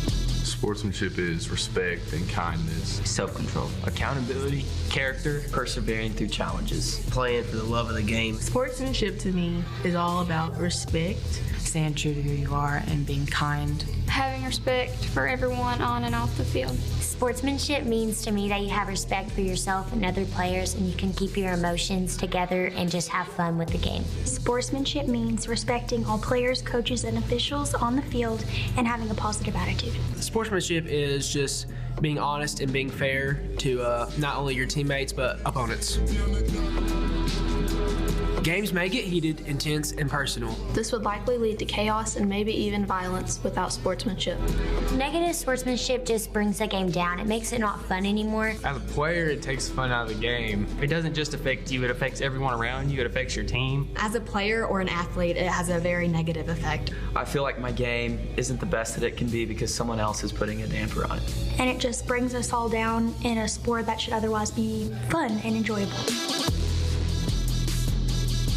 Parents are very important role models. Your behavior at games shows who you are and what you value most. Let your child see you upholding these principles of sportsmanship. Sportsmanship avoids all criticism and unkind actions. Sportsmanship emphasizes the importance of respect, integrity, decency, and self-control. I think we can all agree that these values are needed now more than ever before. Demonstrating sportsmanship shows that you care about all kids, not just your kid. Education-based activities are about more than winning and losing. They are about learning. How is your sportsmanship affecting the game? How is your sportsmanship affecting the game? How does your sportsmanship affect the game? How is your sportsmanship affecting the game?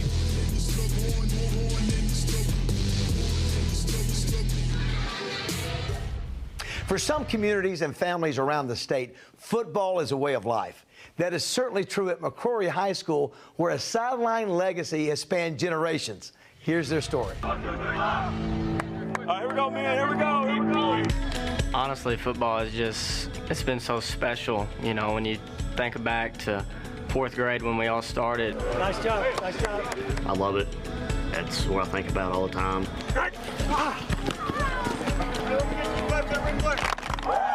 There's not a lot to do in a small community anyway, so if you have a common bond with each other and a place to go to each Friday night, it gives a sense of pride and a sense of character for the people in the community. And we make adjustments if we have to, okay? 1-4. There's not many people get to coach together and have their sons coming up and watch them all throughout Pee Wee at the same age and now getting to coach them in high school. Come on, Butter. Back the ball. We know the end's coming soon.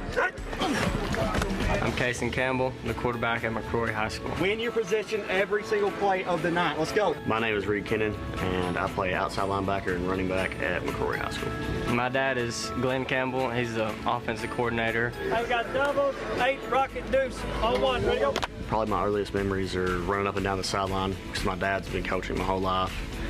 I would do anything I could just to get close to the game. Let's go. Let's put it on the gas. Let's get on the gas. Here we go, man. Back in. Not every player gets to play for their dad, and on this team we have 2 of them, But having him there, every day, I get to spend every day with my dad doing what we both love. So it's really special to get to do that. boy?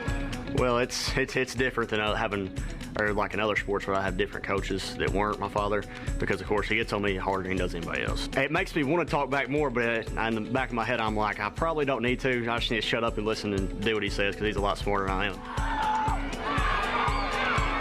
Well, Casey and Reed, they've known each other since they were born.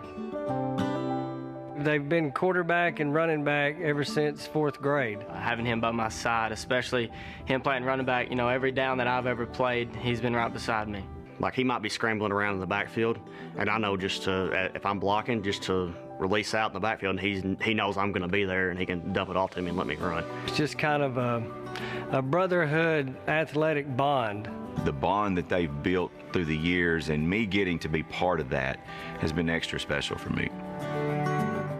Well, it's really special to me because I had both Chris and Glenn, who is the fathers of these two young men, and they both played for me back when I was the head football coach here, and now I'm coaching their sons, which you know, it's kind of special that it's kind of like a family atmosphere. You know, it's I see some of the things in Casey and Reed that I saw in Glenn and Chris when they were playing.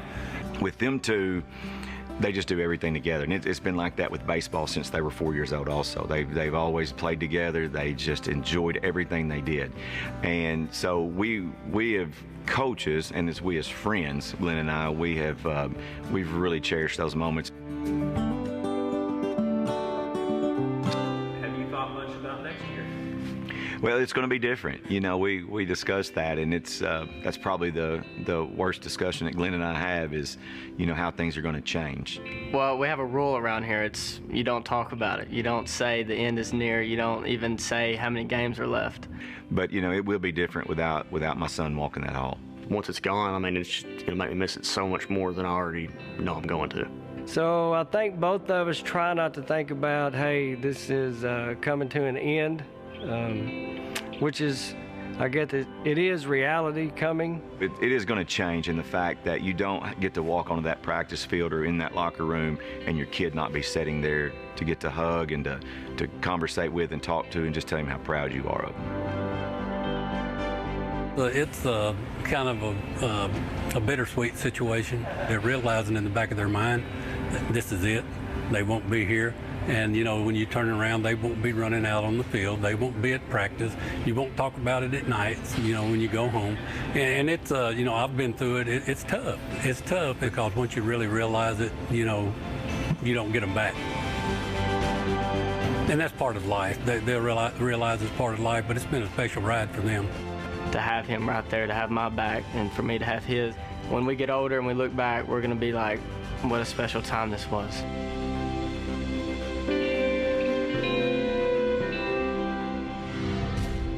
Next year's sidelines will look different for McCrory for sure as Reed and Casey move on to their new adventures. Across the state in Booneville, Bearcat quarterback Randon Ray is chasing his own family legacy. He sat down with our Bobby Swafford to tell his story. You can make a 1 or 2 yard run turn into a 80-yard touchdown run. You know, he's very special with the ball in his hands. Booneville is the epitome of small-town America.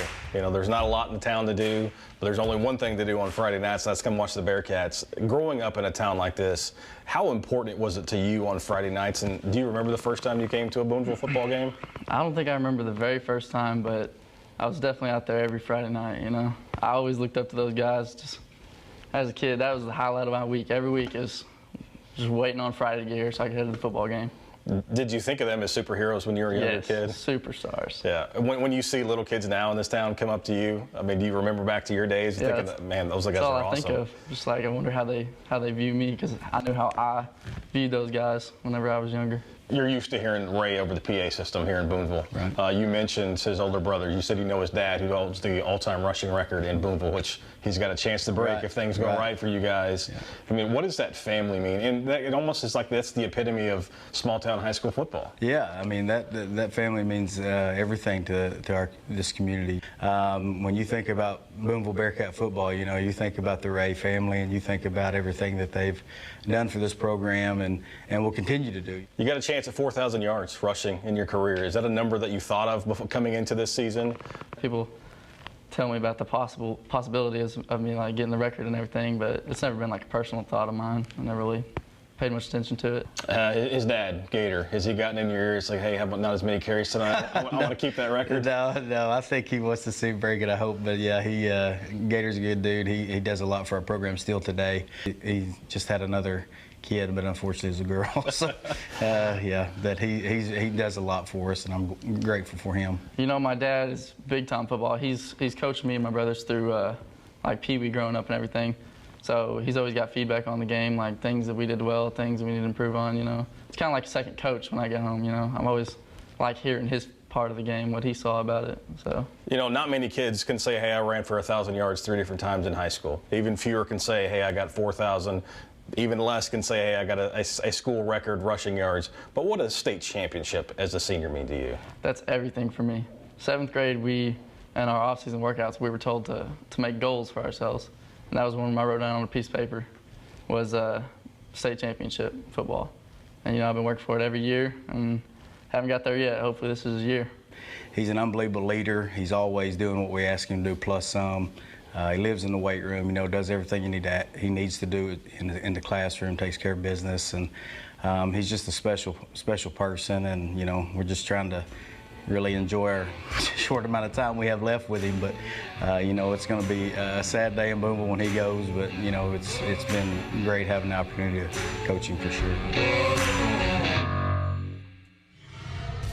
Randon certainly has covered some ground this season, as have we during this halftime show. But now it's time to get back to the 3A championship action at War Memorial Stadium. And remember, keep up with all the sports action at Arkansas PBS by signing up at myarpbs.org/sign-up. I'm David Basil. See you next time here on the home of the high school football state finals, Arkansas PBS.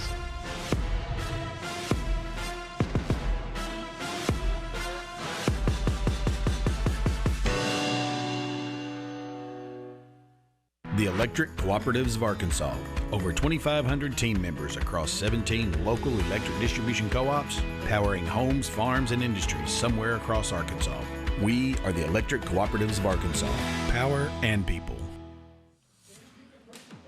Back at War Memorial Stadium, getting ready for the second half kickoff. Prescott leads Harding Academy 12-3. I'm Wes Moore, joined by Bobby Swafford. And Bobby, if you'd told me it was 12-3 at the half, I said, I don't think no, Bobby, the chances of that, I don't think so. I mean, 33-20 might have been a more realistic prediction of the score, but we talked about it in the first half, how explosive the offenses are, but the defenses have come to play. They both give up 14 points or less per game on the season, and you're starting to see why. And the defensive fronts for both Prescott and Harding Academy are winning at the point of contact. They're winning at the line of scrimmage, and that's why these two offenses have really struggled to get it going. Prescott's defense has been very impressive to hold Harding Academy to 3 points, basically one big play. Yeah. That was the big play by Cade Smith, a scramble up the middle, and they tackled him inside the 10.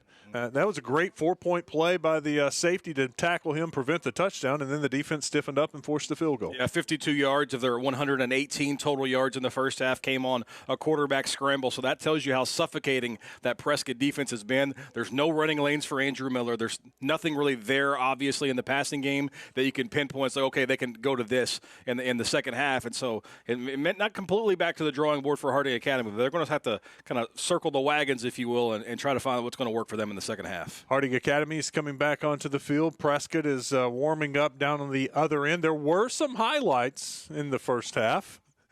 Let's take a look at those first half highlights.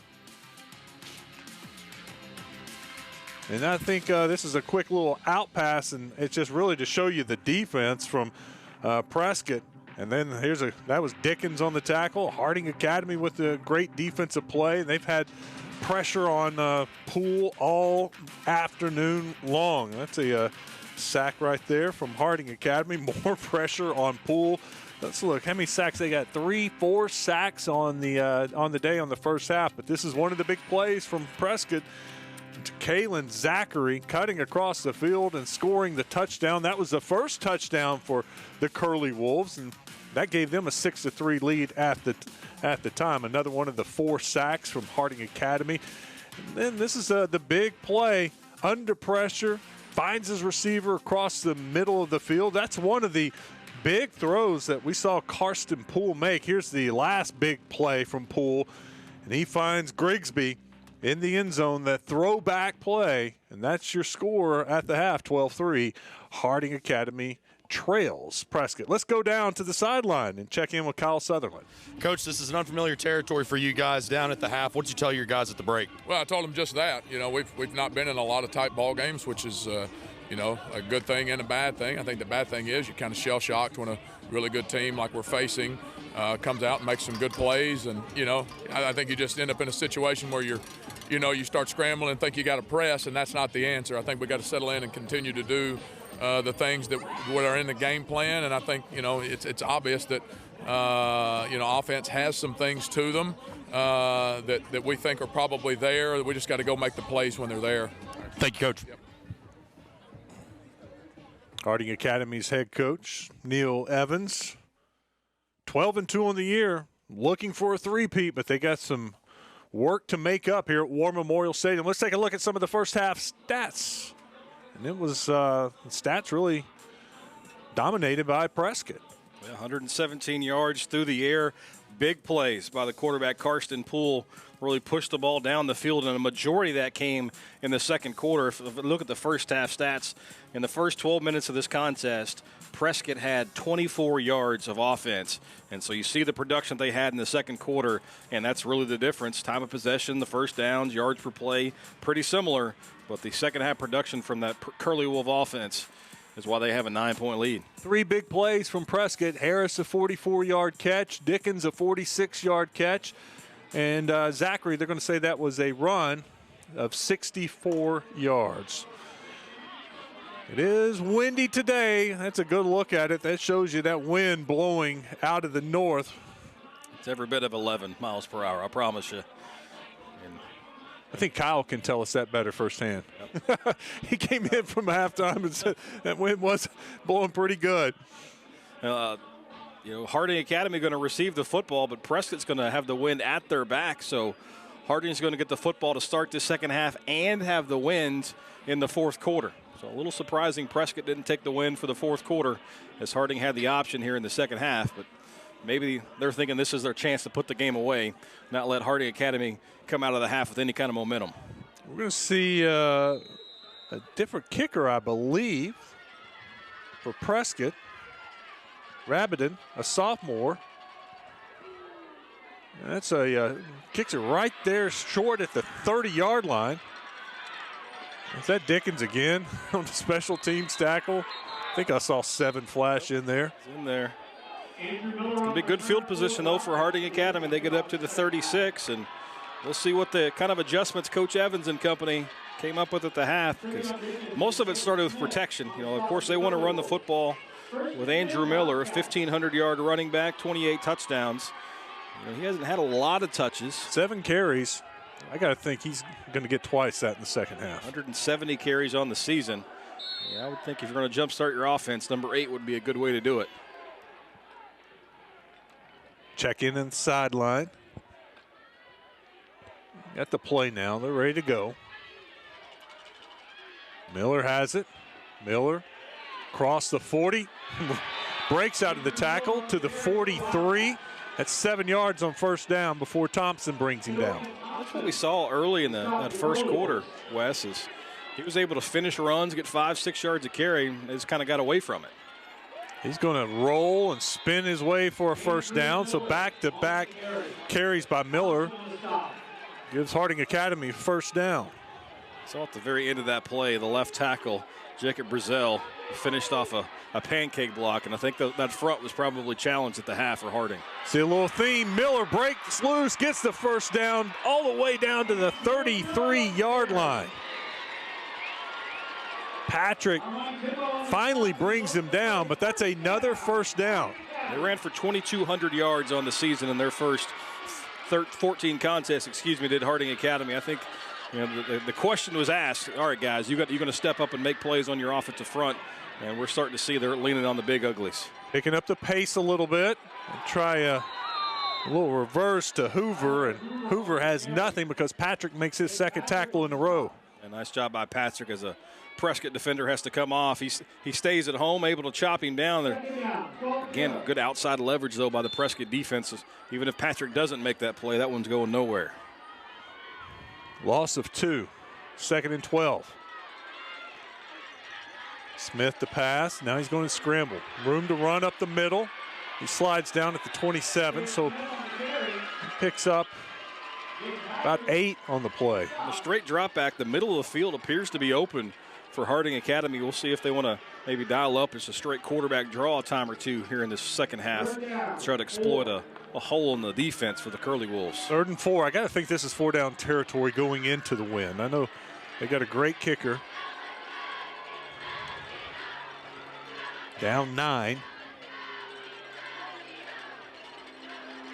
Smith to Miller. Miller picking his way. Gets across the 35, the 25 to the 24. He's going to be a yard short. He picked up 3 on 3rd down. It'll be 4th and 1.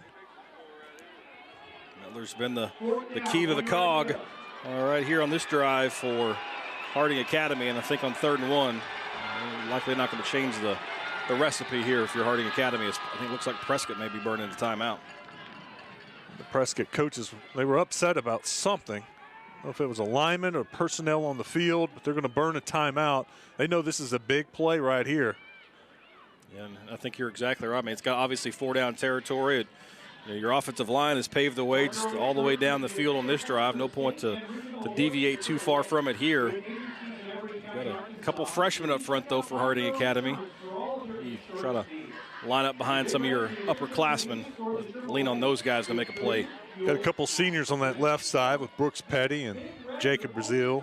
Freshman Kanan Harris at center, a freshman Josh Llewellyn at right guard, and then a sophomore, Jack Seeger, over on the right tackle. So that right side, underclassman, left side is going to be your older guys. And you'd likely see that flip next year because you want your experience, your quality. I'm not going to say they're not quality, but your more experienced players on the backside protecting the blind side of your quarterback.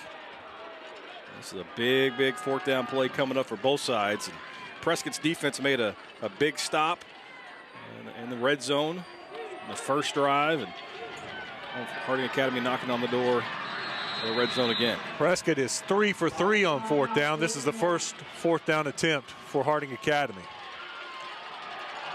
High snap, but he gets it away, and they got the 1st down. That was the offensive line doing it. They just got a big push, and Miller didn't have to even make a move. He just got in behind them and picked up the 1st down. The original line of scrimmage there was the 24, and as soon as it was snapped, the line of scrimmage moved to the 22, so a nice push from the front 5 for Harding Academy. Now the Wildcats have a chance to capitalize on an impressive opening drive of this second half. Looks like Harding Academy's picking up the pace a little bit. You're going to keep it this time. Smith picking his way, gets across the 20, down to the 19, picks up a couple yards. Dickens on the tackle. Not a whole lot there, either on the give or the option read there for Harding Academy. Just Prescott just swarming to the football. I think they probably recognize that Harding wants to run the football here in the second half and starting to play downhill. Miller now up to 70 yards. Smith has 67. He wants to pass. He's got a receiver across the middle and just led Fox just by a hair. Fox couldn't bring it in. Yeah, Fox was pointing at something. I think his vision might have been blocked. That's 2 drops now for the leading receiver for Harding Academy. The official. The pass was going right towards the umpire's head, and he ducked and blocked the vision of Fox there as he couldn't make the play. Sometimes the offense uses that back judge as a decoy or as a kind of a screen, a screener. That time he got in their way. You can't blame him. He's exactly where he's supposed to be. 3rd and 8. You need to get to about the 11. Smith has a receiver, and it's Miller for the touchdown. Back shoulder throw. Miller makes the adjustment. The DB didn't, and Miller gets into the end zone. Playing defense in today's modern football is so hard because that's really good coverage on Miller as a slot receiver. But you mentioned the back shoulder throw, a perfect strike from Smith, and he makes the adjustment on the play and hauls it in. And what a drive to start the second half for Harding Academy as they close it to a field goal game. Back-to-back champs. Just knew they weren't going away. High snap. Kick is up. High kick. Not going to block that one. It's good. We got a ball game. Harding Academy scores a touchdown on their first drive to make it 12-10. You are watching the Centennial Bank State Championships on Arkansas PBS Sports. Broadcast of this championship game is made possible by the Cherokee Nation, our people, our culture, our history, our future. To learn more, go to visitcherokeenation.com and say hello to the Cherokee Nation.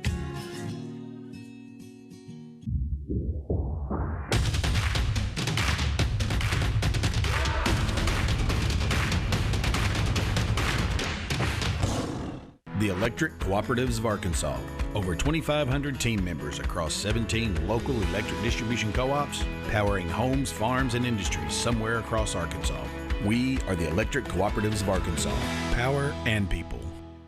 Riggs Rents, Arkansas's rental equipment provider, from aerial lifts to dirt-moving machines and everything in between. Our family-owned and operated business takes pride in serving our employees and customers. Riggs Rents, a proud supporter of Arkansas PBS Sports. Farmers and Merchants Bank and the Bank of Fayetteville share the mission of Arkansas PBS to enrich and empower all Arkansans. Community, dignity, respect. That's what Me Banking is all about. More at mebanking.com. Local broadcast of Arkansas PBS programming is made possible in part by Community Bakery. Scratch-made breads, pastries, cakes, treats, and locally roasted coffees. Served daily at 2 locations in Little Rock, 1200 Main and 270 Shackelford. You can experience the action all over again next week. You can watch all of the championship games and Arkansas PBS features at youtube.com/Arkansas PBS. A 10-play drive by Harding Academy narrows the score to 12-10. We were wondering about Andrew Miller in the first half and thought maybe he would see some more touches in the second half. Well, sure enough, 5 carries and then the reception for the touchdown. 6 times he touched the ball in that 10-play drive. 60% of the touches on that drive is another kickoff, sails into the end zone. When he's your offense, when he's got 2,000 yards of total offense on the season, you knew at some point Harding Academy was going to have to go to their old reliable. And as you mentioned, 6 of their 10 plays go to number 8. And that's why Harding Academy has closed this to a 12-10 margin. How about the leg on Kyle Ferry? Into that wind, he still gets the touchback. It looks like the wind's dying down a little bit, but that's still impressive to nail that into the end zone for the touchback. He's just a junior, and you know, Arkansas just lost their kickoff specialist.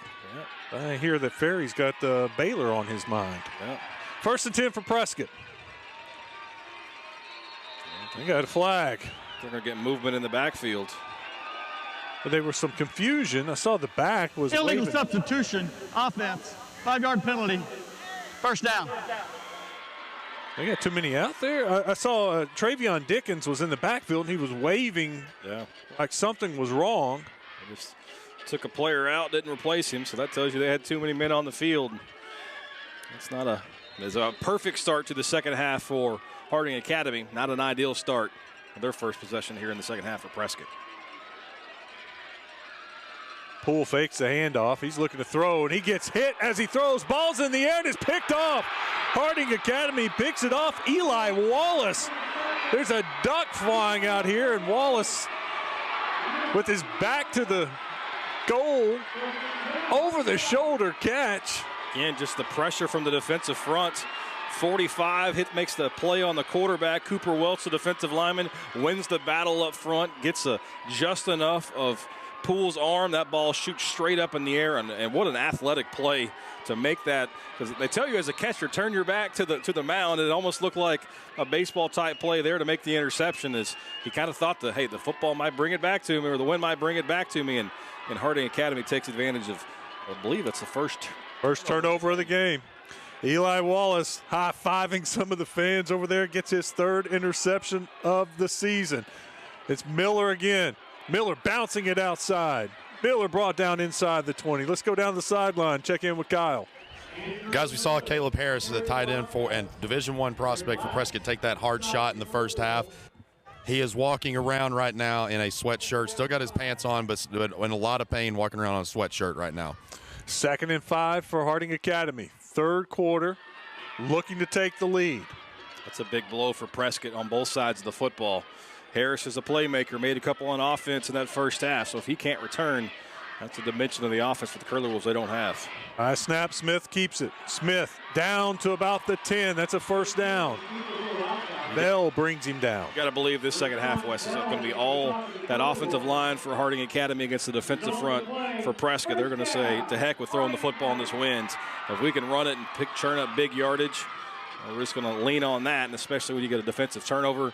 Now Harding's got a chance to take the lead as they're inside the 10.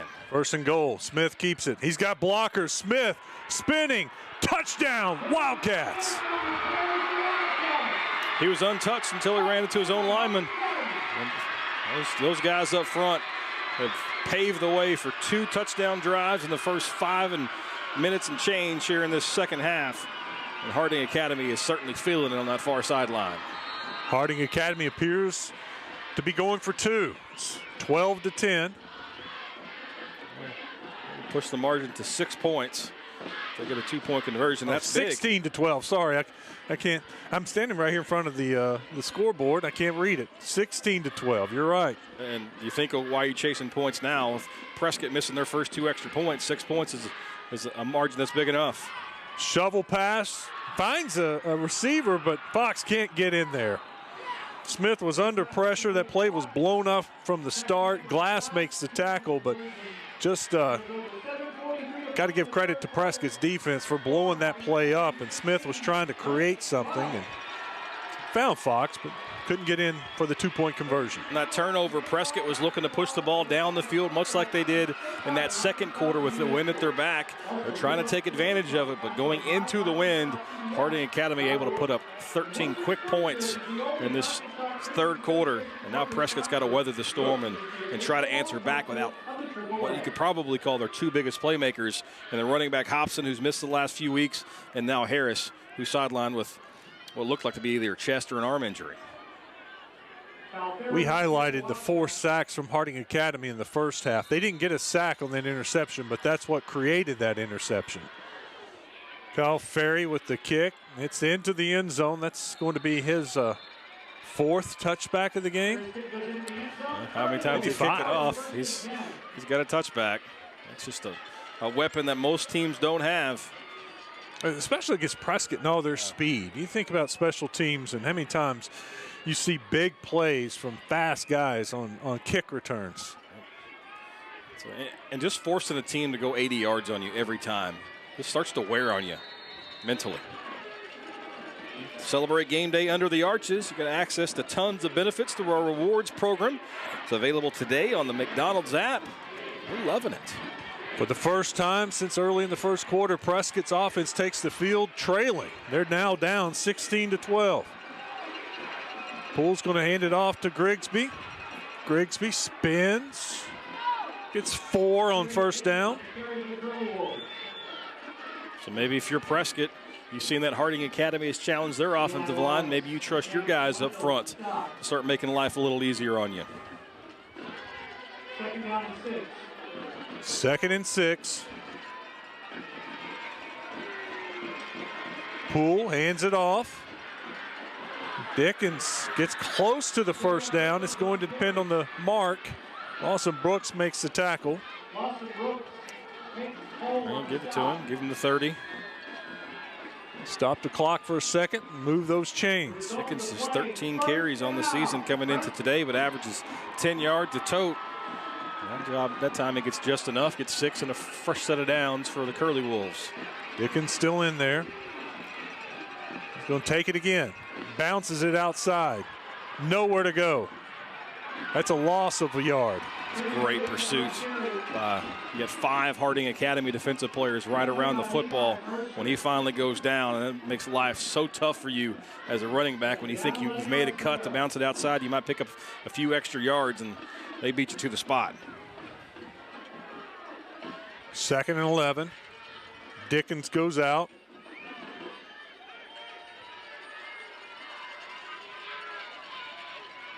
Grigsby's back in. 12 on the play clock. Poole back to throw. Under pressure, got a screen set up to Grigsby. Grigsby across the 35 to the 37. He's going to pick up 8 on that play. Eli Walls on the tackle. It's a nice design to that. You get Harding rushing upfield. They've had so much success getting after the quarterback. They just sneak the running back out on a middle screen and able to pick up 7, maybe 8 yards and put yourself in a third and manageable. Kennedy Rush also there to help Wallace. 3rd and 4. Need to get to the 40. Poole keeps it. Poole has the first down. Ball's loose. Harding Academy has it. 2nd straight turnover. It's a great job defensively. Poole had enough yardage for the first down marker, but arms came in, the ball pops out, and Harding Academy's defense is creating offense for the Wildcats, and here's going to be a good look at it. Oh, this is the first hit from Rush. Rush hit him, and the ball came out early. I thought when he was falling forward is when the ball came out, but as soon as Kennedy Rush hit Poole, the ball came out. They take over 1st and 10 at the 41. Miller picking his way. Miller still on his feet across the 25, down to the 23-yard line. You've got to do everything you can right here if you're Prescott to hold them to a field goal, keep it a one-possession game. You got to be feeling really good about yourself up 9 at the half. But the way they've been playing right now, Harding Academy's offense, they're going to be tough to stop this running attack here in this 3rd and 4th quarter. Miller just brought down. That was a great tackle from Tadorian Thompson. He just shot through that offensive line and tackled Miller in the backfield. You've got to force Harding Academy to play behind the chains. They've been winning first down on their first 2 possessions. Now you call this the 3rd possession of this 3rd quarter. Got to start making plays up front for the Prescott defense.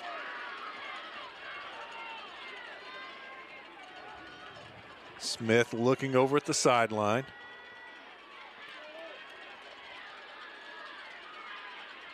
He's got a receiver. Just sat down at the 20-yard line. That was Fox. Brought down by Zachary. Nice job by Zachary to close. Looked like there might have been some yardage after the catch possibilities, but Zachary able to close quickly and chops him down right where he makes the catch. Job of Smith just taking what the defense gave them. They're looking for Miller on the corner route, and it's good coverage to take away his initial read. 3rd and 6. Miller's in the slot right now to the left of the quarterback. Pressure coming, gets rid of it, has a receiver in the end zone, knocked away at the last second. What a play by Tidwell. Looked like he had his receiver open, going to Coke in the end zone. And as soon as I was watching the one-on-one matchup at the top of the screen, and you can see he's got the 2 steps on Tidwell, but the closing speed, the ball held up just a little bit going back into that wind, and that forces prevents a touchdown and forces Harding Academy to settle for another field goal attempt. 36-yard field goal from Kyle Ferry, the left-footed junior kicker. High, long enough, it's good. Right into the wind. What a big-time kick. And that just lands right in the front row of the bleachers here at War Memorial Stadium. He can hit it from 60 going the other direction. That time, it took every bit of leg that he had to get it from 37. They increase their lead. Harding Academy 19, Prescott 12. Now they have a touchdown lead. That was a 3rd quarter. That was a big stop for Prescott right there, to hold them to a field goal, to keep it a one-possession game. Because you don't think that the difference between 7 and 10 points really sounds all that great, but just an extra possession can really take a lot out of you mentally. And so now the Curly Wolves know they can go down, put together a solid drive, and tie this game right back up. Or one big play. You know, one big, and we've seen Prescott with several big plays this game. That's all they're one big play away from possibly tying this up. We'll send a big shout-outs to Ashley Media for helping us get the word about state championships. We, of course, appreciate their support as we've got, shocking, another touchback. It was just a driving kick into the wind. Very impressed with Kyle Ferry. He's the junior, too. And I remember, you know, he perked my interest last year as we watched him in that state championship game. Granted, he had a lot of chances at it as they scored up with 71 on McGee a season ago in the finals. It's a great memory. It's not just a hat rack up here. A little something inside that brain of yours. Prescott, they got to get something figured out on offense now. They looked really good in the first half. In the second half, they've got an interception on the first drive, a fumble on the second drive. They got to try to find a way to get the ball to Zachary. He's their explosive playmaker on offense, and they line up in the Wildcat, and they got flags before the snap. So they're just going to snap it directly to Grigsby. Illegal substitution, offense, 5-yard penalty, first down. That's the second straight drive that this has happened. What are we seeing? The illegals. What are they calling here? I think they've got 12 men on the field again. And that's not great. 2, 4, 6, 8. Yeah, there's 12 guys. There's still 12 out there. Yeah, so there's too many men out there for Prescott, and those are just mental mistakes that you can't make. They bring a receiver off. Well, maybe that was the game plan. We can't score with 11. We're going to play with 12. Grigsby has it, goes over the right side. He picks up the penalty yards. If you take another look at that, it looked like the two players in the backfield might have collided. Grigsby's head kind of snapped to the left. And right after he took the snap, I think the running back came across and hit his face mask and popped his head up in the air. That slowed him down just a little bit. That could have potentially been a bigger gain of 5, but at least they get back to the original line of scrimmage. 2nd and 10. Bradley's in the backfield right now with Poole. Fake it to Bradley. Poole's looking to throw, and he's going deep across the middle. Quadruple coverage, and it's picked off. A juggling catch made by Sikon Akpenudo. Trying to do too much with Prescott there, and predetermined where he was going to throw the football, trusting the arm a little too much, and 4 white jerseys around the football. And as you mentioned, that's an easy interception. And Prescott likely lucky he didn't keep his feet there, because that had a potential for a big return. And now Harding got a chance to put even more points on the board after already having 16 here in this third quarter. Great catch from Akpenudo. And there was some doubt if he would come back in the second half. He was in a lot of pain. Kyle was telling us he was in a lot of pain in the first half. Well, he's back, and he's back in a big way. 3rd straight turnover for the Prescott defense. Harding Academy looking to capitalize. They're going deep. They got a receiver open. He makes the catch, and he's got room to run. Harding Academy back on the scoreboard. That's Landon Koch with the big catch. 1-play drive, 58 yards. It's a 2-possession lead for Harding Academy. These Wildcats have come to play in the second half. That's why you run the football so much for when you're Miller and Harding Academy. You start wearing on that defensive front. You start them to creep up. They go man-to-man on the outside, and Koch just wins the one-on-one battle with Tidwell on the outside, and simple go route. The quarterback put it on him, and the dam has apparently broke for the Prescott defense as points are flooding in for the Wildcats. 17 straight points here in the third quarter if the extra point is good. Got a flag on the play. They'll move them back 5 and kick it again. 5-yard penalty. I don't think that'll be a problem for Ferry. So now you look at potentially going into the fourth quarter, try to stop this bleeding. You're going to be going into the wind if you're Prescott. And so now that passing game going to be limited. Extra point attempt is good. And that will give them 17 straight points. What a third quarter from Harding Academy. Very impressive. They've done it on the ground, and that time they go to the air, but it all starts with the defense, Wes. I mean, we talked about how effective they've been all season long, giving up just 13.7 points per contest.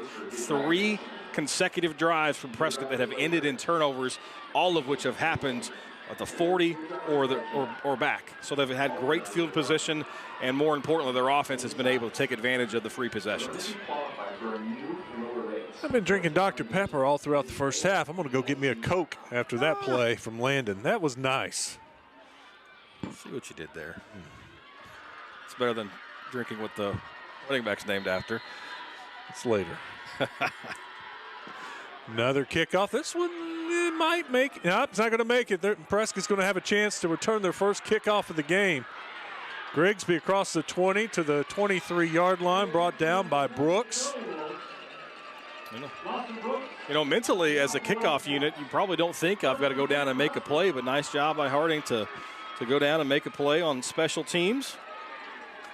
You want a copy of this title game or any other state championship matchup, just go to mmproductions.net. Place your order. We got the 4A game tonight. 2A games have been pushed back to tomorrow because of all the wild weather we had here in Central Arkansas last night. Kyle, you may need to go check on Grigsby. He's about on the 25-yard line on the sideline. He's in some pain after that kick return, so he's not in the game right now. That's Zachary going to take the reverse.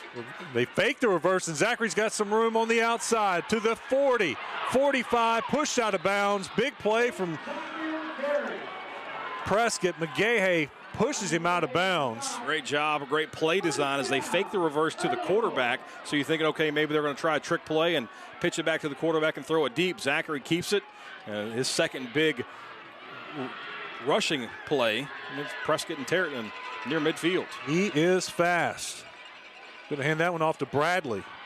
Bradley brought down on the 48. That was a good tackle from Harding Academy. Chisholm makes the tackle in open field, and that's right at the line of scrimmage. Yeah, if Chisholm doesn't come up from his free safety spot and make that play, he's likely up the sideline, and that might have been a big gainer for the Curly Wolf offense. Instead, it's 2nd and 10.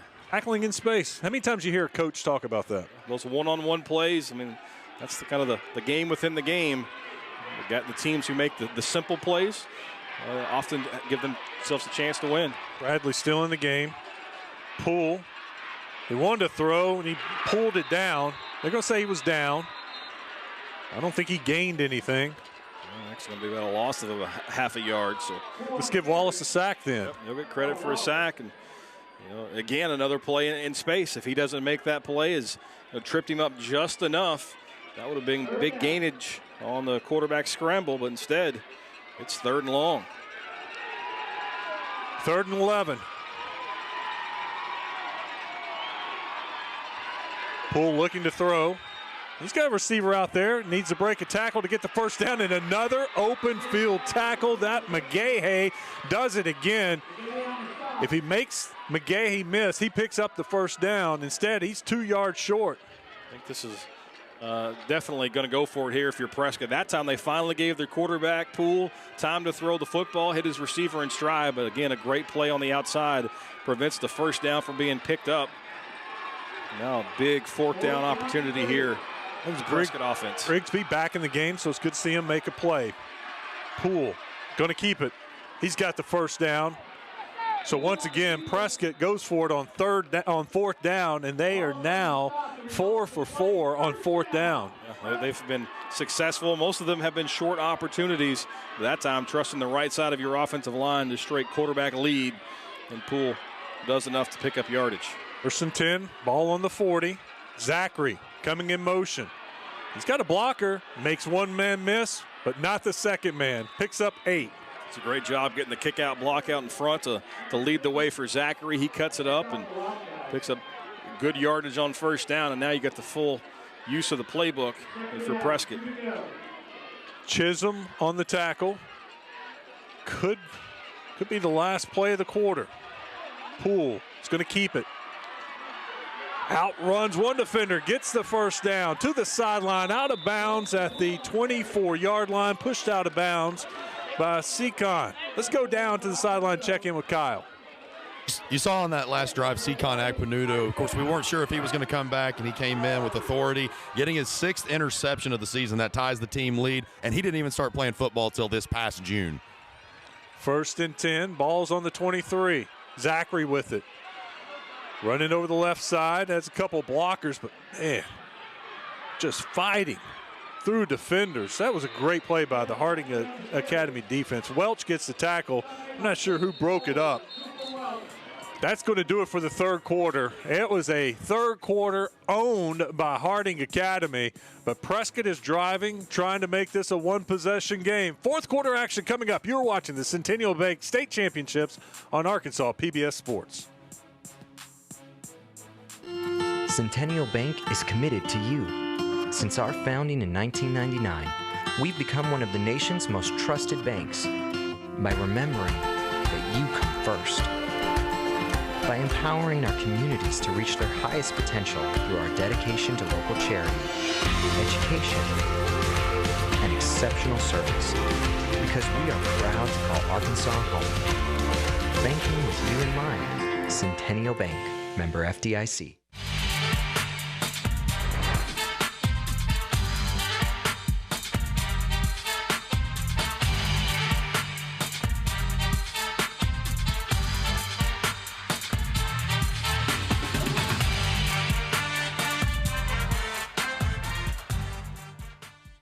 You know, I think athletics are really important for young people. It teaches you to not only trust others, but to help others when they need a pick-me-up. And I think high school athletics do a great job of saying, hey, I can lead you, I can show you how to do something, or I can follow your example. I'm Bobby. Swafford asked that you think about giving to Arkansas PBS. This month in Passport on the PBS video app. Feels like a oneness, and it's refreshing. Starring Cara Toynton and Julian Ovenden. Don't miss The Sound of Music. And the American Pops for a star-studded holiday celebration of American jazz legend Ella Fitzgerald. These and other shows from Arkansas PBS are available with Passport on the PBS video app. Interested in what's next on our great Arkansas PBS lineup after the state football finals? Just visit myarpbs.org/schedule to see what's coming up. You can set program reminders. 2nd and 10. Poole finds his receiver Grigsby spinning. Brought down by 2 Wildcats at the 13-yard line. That's close. He may have that first down. They're going to give it to him. I like the idea, just the simple stop route. You think in the red zone, you may just be running a simple go route, try to get to that back pylon. That time Grigsby just cuts it off at 10 yards, makes the play, and picks up a new set of downs. Poole to Bradley. Bradley up the middle, cross the 10, driving. Mercer on the tackle. This is obvious 4-down territory, Wes, but we were talking during the break. Prescott's got to put the ball in the end zone on this drive. Got to find a way to extend this game. Poole, quick throw out to Zachary. Zachary makes a couple of moves. Woo, now he's coming reversing field, and he's got a whole host of blockers and walks into the end zone. What a run from Zachary. That's why you run a little flare route to Zachary. You try to get him the ball in space, and that time he has to reverse field, and about the time he crossed the hash, you saw 5 red jerseys out in front, and this is going to be a great angle at it. You see all the red jerseys out in front, and he has got a convoy of blockers, including his quarterback, into the end zone. Woo! He is fun to watch. We'll go for 2. Our question was answered, and they are going to go for 2, struggling on extra points. Poole has it. Rolls to his right. Pitches it out to Bradley. Bradley trying to get a block. He's pulled down from behind. It's no good. Wallace with the tackle, so it's an 8-point game. We talked about this earlier. With they were struggling with the extra points. Do you have enough faith, if you're going to come back and tie this game, that your kicker can make 2 extra points in a row? My answer was, I don't think so. Yep. And you thought the same thing, so why not go for 2? Yeah, because you're still only down 1 possession. It's an 8-point game. But that play, great job by the Harding defense to recognize option pretty quickly. They haven't run it up to this point in this contest, have Prescott, but the Wildcat defense maintains their assignment, keeps outside leverage, get the pitch man, and prevent the 2-point conversion. And don't forget that you're kicking into a win. That makes it even tougher for your kicker. You're 0 for 2 with the wins, and no point risking it going into it. Again, 8-point game. Prescott still, can tie it up with a touchdown and a 2-point conversion. We'll find a way to get a stop defensively, though. Harding Academy was rolling offensively in that third quarter. Scored 23 straight points in that third period. We'll find a way to make a play defensively. Wildcats all bunched up expecting a short kick, and that's what it is. It's Fox with it. Fox across almost to the 40. He's brought down by Bell. So Harding Academy starts off at their own 38. Gotta believe this drive going to start with Miller for Harding Academy. Had 8 touches in the first half, had 9 touches in the third quarter. They know who their bell cow is. They want to find it, their playmaking running back. At 94 yards rushing, 28 yards receiving, but does have a touchdown catch. Fourth quarter of the state championship game, you're up 8. Who are you giving it to? Number 8. There's no doubt about that. No doubt about it. Miller over the left side gets a key block across the 50, across the 40, still on his feet. Finally brought down at the 25-yard line. That's a 36-yard gain on first down by Miller. Could have easily stepped out of bounds, but instead he tiptoes the sideline, breaks the tackle, and picks up big yardage after contact. And he just knows how to finish runs. What a great job of staying in bounds, and picks up another 10, maybe even 15 yards. And that's why you give it to number 8 when the game's on the line. Simmons blocking downfield. This time Smith's going to keep it. He's got Miller helping him out. Smith spins down to about the 14-yard line. Just the response. You know, that's always the big question, Wes, is who's going to respond when the other team punches you in the mouth. That time Prescott puts together a nice drive, goes down and scores, cuts it to a one-possession game, and quickly Harding Academy answers. They're in the red zone. Miller with it. Miller, look at him drive. Still moving the pile. He's down almost to the 10. Dickens finally brings him down. Travion Dickens has had a heck of a game for Prescott. Another first down for Harding Academy. 10 minutes to go. Final quarter of the 3A state championship game. First and 10, Miller with it. Miller bowling his way down. We got a flag down. Looked like I think I saw a flag come down. That's the far 10-yard line. It came in from behind the play, and that's generally going to be against the offense. And the Harding offensive linemen already starting to make their way back. That's how Miller's feeling it. He just kind of sized up that defensive back. Holding, offense, 10 yards from the spot of the foul. Replay first down. Pretty clean game. Not a lot of penalties, but that one's big. It's going to put Harding Academy well behind the chains. Going to be first and close to 20, I believe. Just the 5th penalty for Harding Academy. Prescott's also been called for 5 flags or 5 penalties. First and 19, it looks like. He can pick up a first down right around the 1. But they try to get Prescott to jump. They moved but didn't come across into the neutral zone. Smith alone in the backfield. He's going to keep it and run. Follows his big left guard. He's got room to run. Dives into the end zone. Touchdown, Harding Academy. I thought that might be a call they dialed up. Wes, is the middle of the field on passing situations has been open for the Prescott defense, and first and 20, they just go quarterback draw, and what a run and what a way to finish the run by Cade Smith as he lunges for the end zone, and looks like they've already reviewed this one and call it good, so Wildcats back in to the end zone. If we see that play again, I want you to watch Josh Llewellyn, the freshman, the right guard pulling, and he followed him.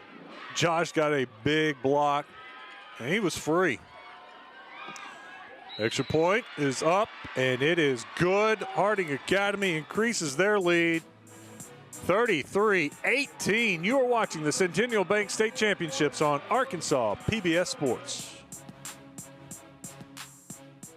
For every moment, for every memory, from that first car to your first home to your first child, and all the highs and lows that tomorrow might bring.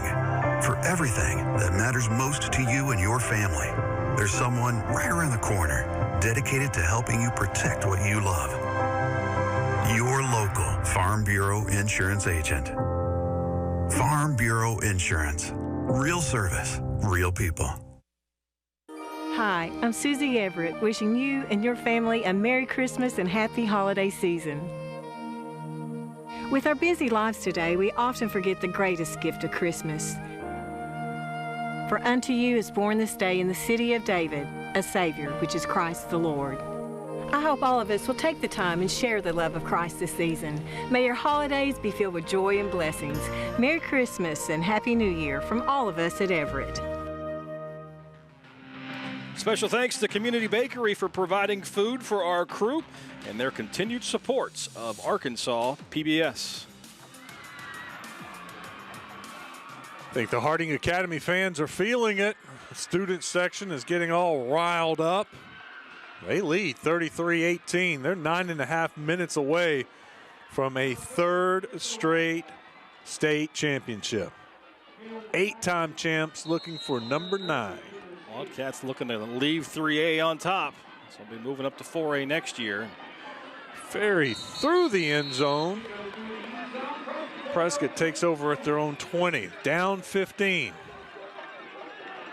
Speaking of 4A, that championship game coming up tonight, and we expect to see a few fireworks between Joe T. Robinson and Shiloh Christian. Next year we will have new champs in 4A for sure, because Shiloh and Robinson both move up. 5A will have a new champ because Pulaski Academy is moving up. Yep. 6A, we could, El Dorado will still be in 6A. And of course, Bryant's, unless they create an 8A just for Bryant, I think we're fine there too. Lobbied, you know, you win 4 state championships at 7A in Arkansas. They should make you play in Texas next year, but they're telling me that's not legal. Poole needing points, fakes the handoff to Bradley. Quick pass out to Grigsby. Grigsby drops it. They never had it. Tried to set up the tunnel screen, coming back into the middle of the field, and Grigsby just couldn't haul that one in. Had some blockers out in front. Just tried to run before he hauled it in. Notice they've moved Grigsby out to receiver more now. He was playing a lot of running back in the first half, and they're having to throw it more, so they want Grigsby out there with Zachary as their weapons. 415 yards receiving on the year for Grigsby. Poole, they did a double move and threw it. Zachary ran down, stopped after about 10 yards like it was just going to be a quick little stop, but it was a stop and go.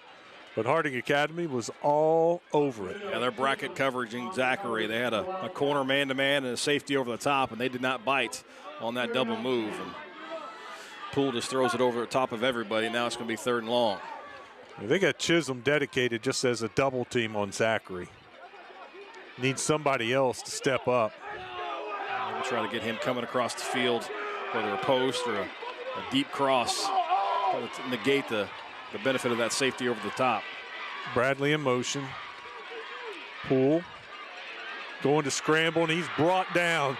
The Harding Academy defense brings him down. Butterfield once again. A great job by Butterfield. They're going to say Prescott lost the football, and they're going to give Harding the ball inside the 5. So that was a sack, a fumble cause, and a recovery. Here's a look at the replay. Just Butterfield wins the battle there over the left tackle. And you can see the ball does pop out. It was when Mercer came in, knocked the ball out, and then Welch recovers it. So 3 of the 4 defensive linemen get in on the action. That's a tough break for Prescott. You're already going to be faced to 4th and long, but the ball comes out. Now Harding Academy got a chance to essentially put this game away with 9 minutes left here in the 4th. Fittingly, it could be another sack from Harding Academy that gets this done. Going to just keep it, and sure enough, follows the lineman in. That's another touchdown. It's all Harding Academy right now. Cade Smith just followed the big guys and walked into the end zone. They challenged their offensive line at the half. It's obvious, and Coach Evans' front 5 have responded.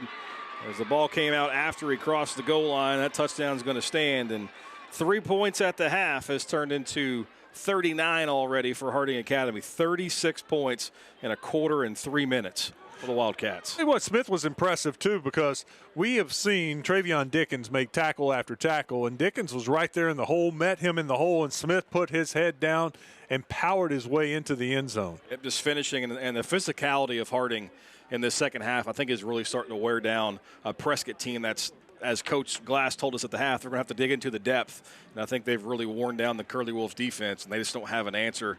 They don't have a stop in them to slow down Harding's attack, and that's why they're about to leave 3A as a 3-time defending state champion. We've seen Dickens on offense also. So you're at a point in the game where he may be just worn down, tending to an injured player, and I wasn't able to see. It looks like it's just a cramp. They're rubbing out his calf. So hopefully he'll be fine. It's a cool day. You expect to see some cramps last night. Felt like it was 75 degrees and 99% humidity before the storms rolled in. Today it's a little chilly, a little windy. Speaking of cramps, what's it? TV station Thursday. And I yawned so hard, I caught a cramp under my chin. That muscle right under your chin, it cramped up on me. It was like a little spat, and I could not. I'm sitting here rubbing it, trying to, like she's rubbing on his calf. I'm rubbing on that. I've never caught a cramp. I didn't even know there was a muscle there. See, what you got to do is that's not enough work. You got to tell the news director, hey, I got to get on TV. You got to let me talk more to work out my neck muscles so I don't start cramping up during the newscast. You see this chart right here? That's what I was doing. I was building these charts, and after all this writing and stuff, I was just worn out.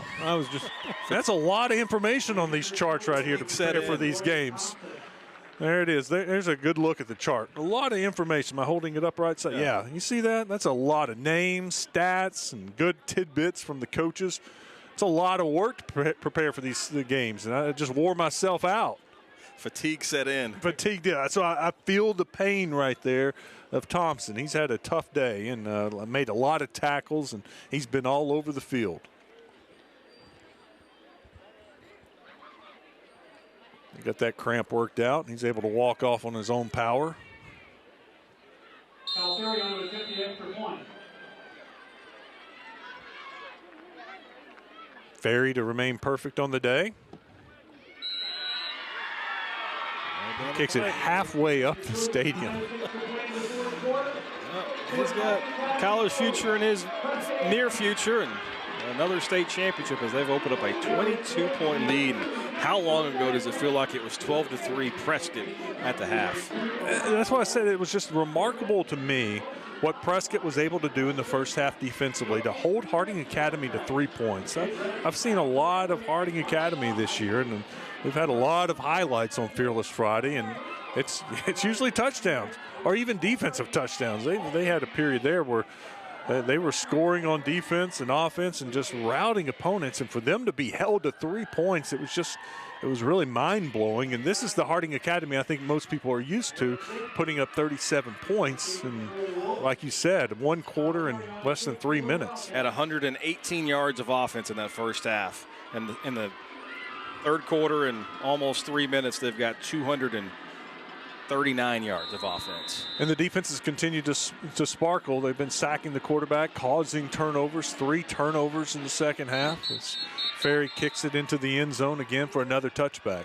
Yeah, they've made the plays. I mean, there was a stretch. It was 3 consecutive turnovers. You add the sack and the strip down here. I mean, it's just defense has been leading the offense, and all in the second half, 4 turnovers forced led to 23 points scored. And that's the tale of the game. In big-time games and small-time games, doesn't matter when you're playing, who you're playing. If you turn the football over, that puts you behind the 8 ball as far as trying to win a game. And well, the turnovers have piled up for Prescott. Harding Academy has certainly taken advantage. And the depth, I think, too, is finally starting to show. The injuries have taken a toll on Prescott. You know, we've already told you they're without their best player, Jalen Hobson, out with a broken leg. But, you know, in this game alone, we've also seen Caleb Harris, their tight end. He also plays defense. He's out of the game. We also saw one of Marion Dickens go out of the game. I don't think he's been back in. Number 5 for Prescott. He plays cornerback, and he's on offense also. So it's when you start losing that many key players, you know, it's next man up mentality, but at some point it takes its toll, and I think we're seeing that here in the second half. Yeah, there's one thing to have injuries and have to dip into depth, but you're talking about your best players, your best playmakers for Prescott are on the sideline.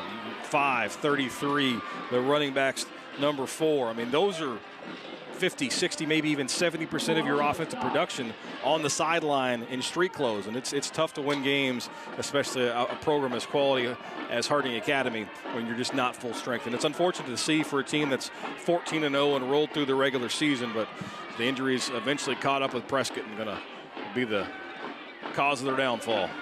3rd and 9, Poole looking downfield, and it's almost picked off. Ball falls to the ground. Chisholm with it. Chisholm was thinking about a pick 6. They were looking for Travion Dickens. Waited count too long, did Poole to unload that when he should have thrown it about there, and waited an extra second and allowed Harding Academy defensive back Chisholm to make a break on that play. And fortunate for Prescott, that wasn't an interception going back the other direction. 4th and 9, really don't have a choice now, down 22. It's a 3-possession game, not a whole lot of time left in this game, so you have to score here.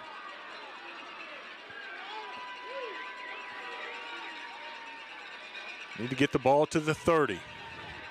Poole rolls to his right. We got a flag on the play. Under pressure, he scrambles.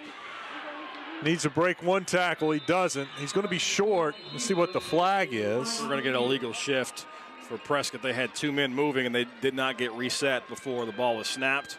So if you're Harding Academy, you decline this one. You get a 4th down stop, and your offense back out on the field. There you go. Harding Academy's pointing the other way. We'll get the official word. There's 2 fouls on the play. Holding. Offense.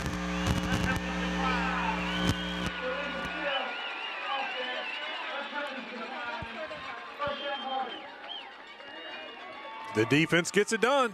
Yep, that's been the story this entire second half. They forced 4 turnovers. They get a turnover on downs there. And the Wildcat defense has jump sparked their offense. And they got a chance to tack on even more points. Got to figure, just we're going to see a lot of running here, right? Run the ball, run the ball. Although if they're going to start doing some run blitzes here, you got one-on-one, no safety. Miller, big hole. Miller fighting his way close to the 10. It's also a downfall of the run blitz. If you don't, your initial wave doesn't get there, there's nobody behind you. Miller breaks off another one as he's over 100 yards now rushing, well over 100 yards rushing. Look at this hole.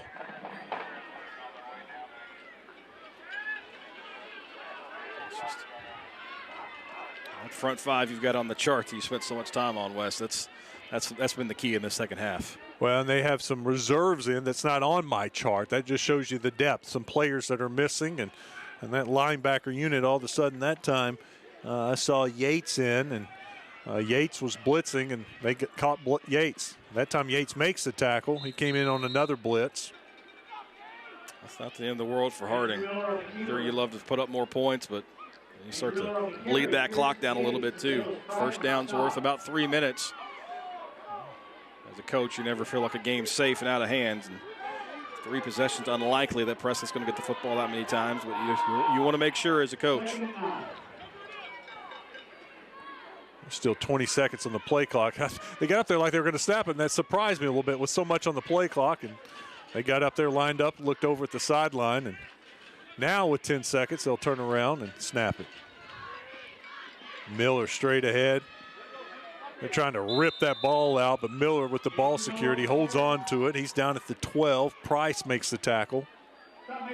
Lined up in a kind of an unbalanced look. They had 4 receivers to the near side, 2 of which were on the line of scrimmage.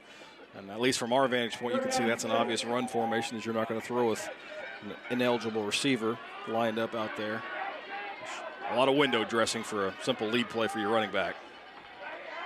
Same thing, line up. Then they look over at the sideline. 10 seconds on the play clock. Smith all alone. Looks to his left, corner of the end zone, caught by Miller. Miller again. Corner out, he was the 3rd receiver from the outside, the slot.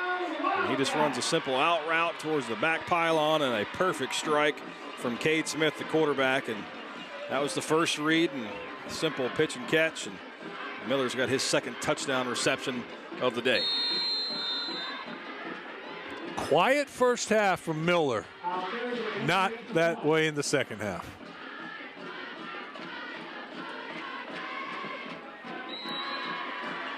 Extra point is good. Tack on another point. Harding Academy increases their lead to 47-18 with 6 minutes and 8 seconds to go. Maybe the coaches were just saving Miller. That's what, now, with it in hand, they can joke and kid and say, we just wanted to keep Miller fresh for the second half when we really needed him. 15 touches here in this second half, 2 touchdown catches.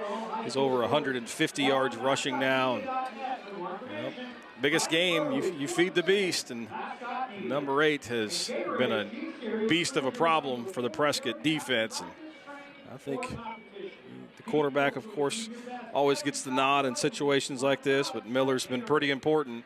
But Cade Smith maybe have the upper hand as far as the MVP, as he's got 6 total touchdowns.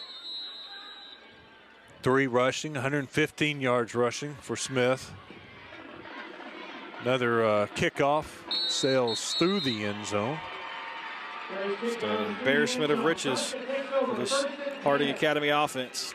You want a copy of the state championship games? Go to mmproductions.net and place your order. You get all of them. 8-man game that was last Thursday. How good were the games last Saturday? 6A and 7A. Bryant, Fayetteville, one of the best games of the year. Down to the wire. My Torian Singleton, a sophomore, making the game-winning catch in the end zone. That was fun. That was fun. Fayetteville, a week later, still kicking themselves. 5 turnovers, 3 in the red zone. Hand off to Dickens. Dickens cannot get back to the line of scrimmage. Or they're going to say he did. Cooper Welch with the tackle. And, you know, I talked to so many coaches throughout the week as they get ready for these games. And Todd Escola was one who pointed out, and that you'll see Joe T. Robinson tonight in the 4A championship against Shiloh Christian. And let me make sure I got it right, but I wrote it down. The quote was, "Got to play clean." Yep. No turnovers. He wants no turnovers tonight. Well, you just mentioned all the turnovers in the 6A and the 7A game. We broke a state record, unfortunately, in the 6A game with 9 turnovers. Well, the 7A game had 8 turnovers. They would have tied a state record if they played a game earlier.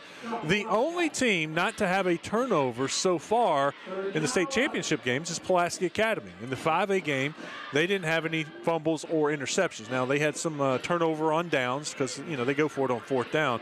Harding Academy has a chance to join Pulaski Academy. Harding Academy has not turned it over so far. Yeah, that's key. I mean, it sounds simple, but you take care of the football and you limit the possessions, the extra possessions for your opponent. You put yourself in a better situation to win. And you're talking about, you know, the 4A game.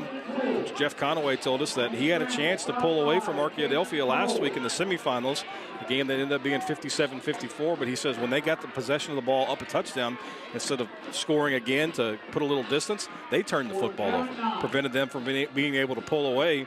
And it's the simple things like that allow a team to stay in a game, and you give them an extra opportunity, and that's how you get beat, especially when you're playing good, strong competition.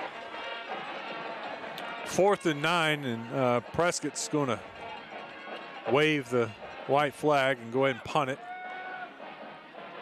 Went off the side of his foot, goes out at the 42.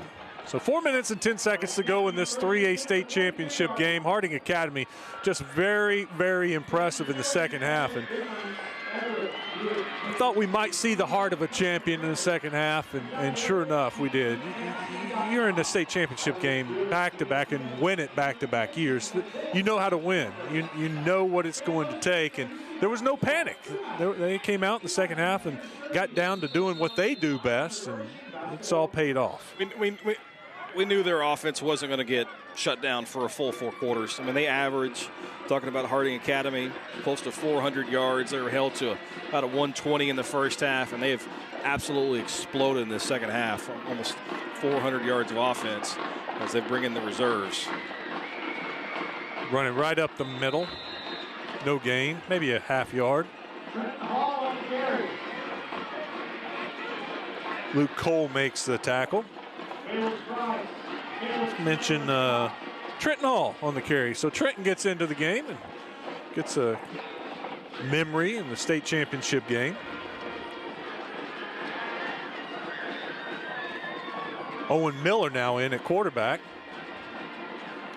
Owen hands it off over the left side. That's Dickens still in the game for Prescott. He makes the tackle. Chuck Dovis showcases the natural state from a bird's eye view in Exploring Arkansas from Above. Tune in tomorrow at 10 a.m. or at 10:30 p.m. here on Arkansas PBS. Owen is a freshman now in at quarterback. I got Owen Miller, Andrew Miller. They're brothers. I'm sure somebody from Harding Academy is watching. They can probably tell us. Wouldn't be a leap. No. To assume that.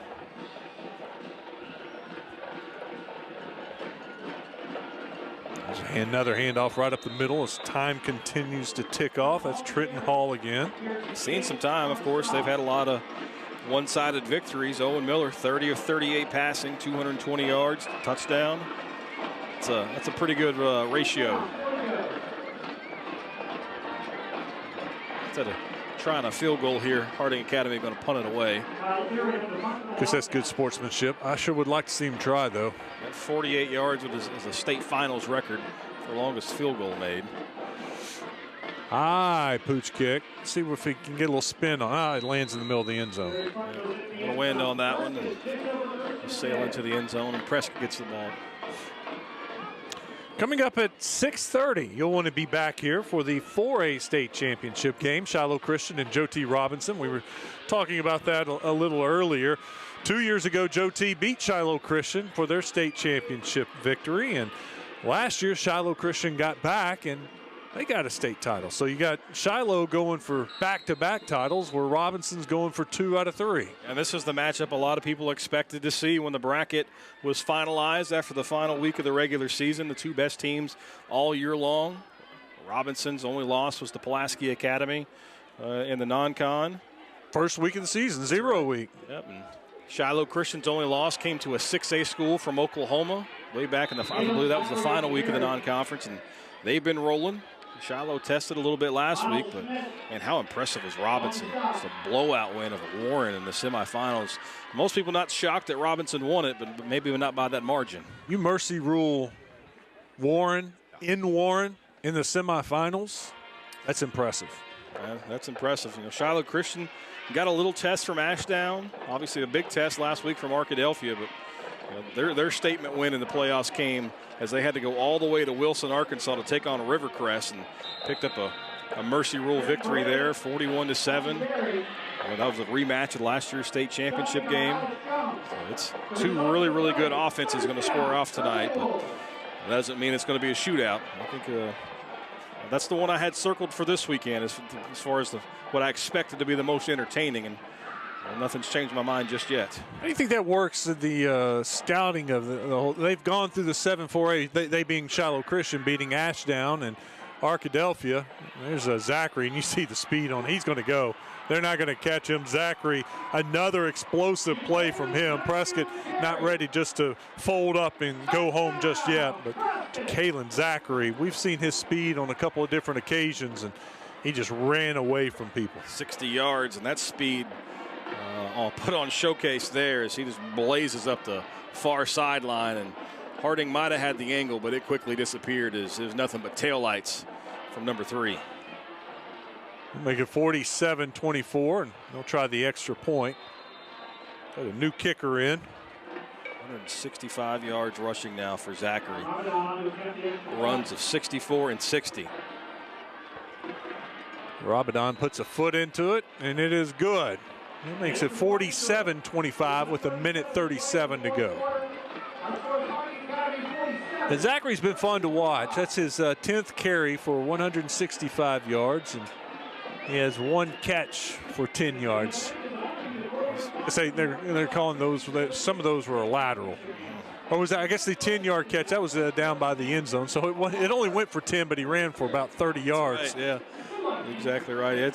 He's explosive, and this is a matchup that we probably would have loved to have seen in week 5, week 6 of the season.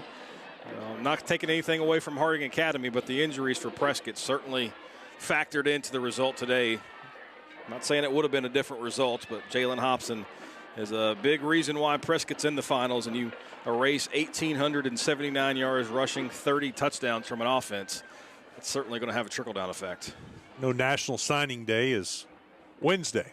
I've got to think Zachary's going somewhere to play on Saturdays. He just has too much speed. Somebody can use that. Doesn't matter what level it is. I think he deserves to be playing on Saturdays. There's no doubt about it. Harding Academy fields the kick and just takes a knee. They're going to run out this clock and get ready to celebrate. See if they get those Gatorade buckets ready over on that sideline. Cold, chilly afternoon for Neil Evans to be soaking wet, but I think he'll be fine with it. He's got the heavy windbreaker on there. He's not too worried about it. And the coaches will tell you they'll suffer for a few minutes for what it means to take the Gatorade bath. He's got that hood. Oh, he sees it. He's telling them. What's he telling them? Go put it up. He said, "Go ahead and give it to. Let's get it out of the way. Give it to me." He's like, "I see what you're doing. Just go ahead and give it to me. Let's get it out of the way." He prepares. It's not his first rodeo. Exactly right. You think they get him again? They should. Yeah. It's no fun if he knows it's coming. I was going to say, he's got that hoodie on, and a lot of times that ice gets in that hoodie and the water, and then later on you're moving around. And it just down your back. Yep.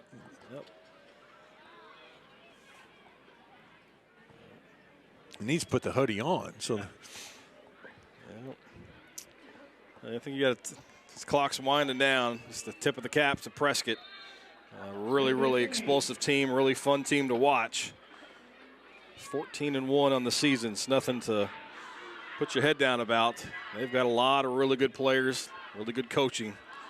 The coach pointed out this senior class, this is the first time they played for 3 straight state championships in school history, let alone win 3 straight state championships. So he was very proud of this senior class and what they've been able to accomplish. And they have done it. The last 25 seconds will tick off, but the coaches are already going out to midfield to shake hands. Harding Academy gets it done. That's back to back to back. The 9th state championship in school history. The Wildcats knock off Prescott 47-25. They are your 3A state champions. 44 points in the second half, Wes. I mean, just exploded offensively. It started with their defense. Their defense forced 4 turnovers, got another stop on 4th down, and that jump-started the offense just enough, gave them a short field a couple times, and once the momentum started rolling in the way of the red and white guys across the way, they never gave it up, and they steamrolled the Prescott defense in the second half. That's why they've coasted to a 22-point victory. Let's go down to the sideline. Kyle Sutherland has Coach Evans. Coach, 3 points in the first half, 44 in the second. I think what we talked about at halftime definitely worked, and now you guys won your 9th state title, first three-peat in school history. How do you put it into words? It's pretty tough to put into words at the moment. I credit our players, the way they made the adjustments at the half that we talked about, the resiliency, having 2 freshman offensive linemen and a sophomore. It's a big moment for them, and I think it showed up in the first half, but, man, they really settled in the second half and just played dynamite. Coach, congratulations. Go celebrate. I would love to hear what those adjustments were because it was very effective, and it may have just been offensive line. It's on you. Here we come. Exactly. Adjustment number 1, offensive line, play better. Adjustment number 2, give the ball to number 8. That's a pretty smart move to give Andrew Miller the ball. He finished up with 157 yards rushing on 20 carries. I think he had 7 carries in the first half. 7 total touches in the first half, and he finished the game with 23 because he had 3 catches, 35 yards receiving, and 2 touchdowns. Miller and Smith, your 2 offensive stars for Harding Academy. And we kind of felt that way coming into the game, and it lived up to it with Harding Academy winning their 9th state championship, their 3rd straight. It was impressive what they did, but you can't be lost in translation what the defensive front for Harding Academy did to Prescott. They gave up the 12 points, the 2 big plays early, but they were able to push the pocket. They were in Poole's face. They hit the quarterback, forced the first interception, that first turnover that started the momentum to roll the other direction. 6 sacks for Harding Academy. And like you said, the interception was caused by pressure hitting the quarterback as he was throwing it, so they didn't get credit for a sack there. But then later on, they had a sack near the goal line. Ball pops out. Defensive line recovers it and sets up a short touchdown run from the quarterback, I believe, ran that one in. Yeah, Cade Smith ran that one in. So defensive line was a huge story. Can't overlook them because they created and made a lot of plays. And that's when it started to turn. I mean, you can talk about the adjustments they made offensively, but the first 3 drives of the third quarter were all short fields with the exception of the opening kickoff.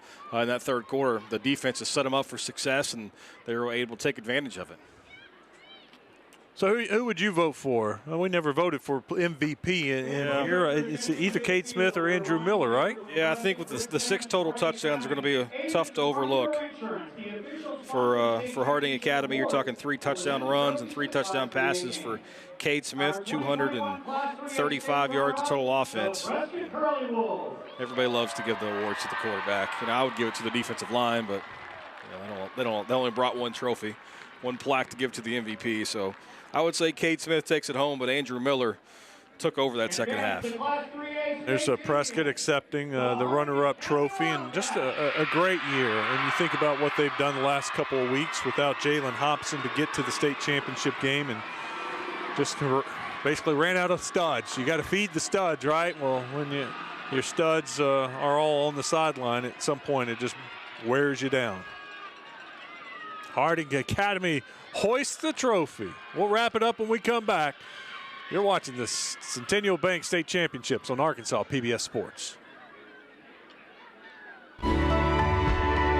During the past year, we've been traversing the natural state with our cinematic drone, from lakes and rivers, waterfalls, scenic byways, mountains, swamps, overlooks, and towering rock formations. This unique documentation of all 4 seasons from all 4 corners of the state with an aerial cinematic perspective will give you, the viewer, an Arkansas adventure like never before.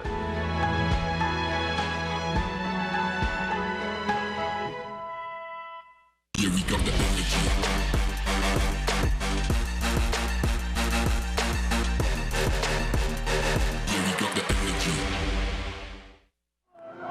Broadcast of this championship game is made possible by the Cherokee Nation, our people, our culture, our history, our future. To learn more, go to visitcherokeenation.com and say hello to the Cherokee Nation. The Electric Cooperatives of Arkansas. Over 2,500 team members across 17 local electric distribution co-ops, powering homes, farms, and industries somewhere across Arkansas. We are the Electric Cooperatives of Arkansas. Power and people. Riggs Rents, Arkansas's rental equipment provider, from aerial lifts to dirt moving machines and everything in between. Our family owned and operated business takes pride in serving our employees and customers. Riggs Rents, a proud supporter of Arkansas PBS Sports. Farmers and Merchants Bank and the Bank of Fayetteville share the mission of Arkansas PBS to enrich and empower all Arkansans. Community, dignity, respect.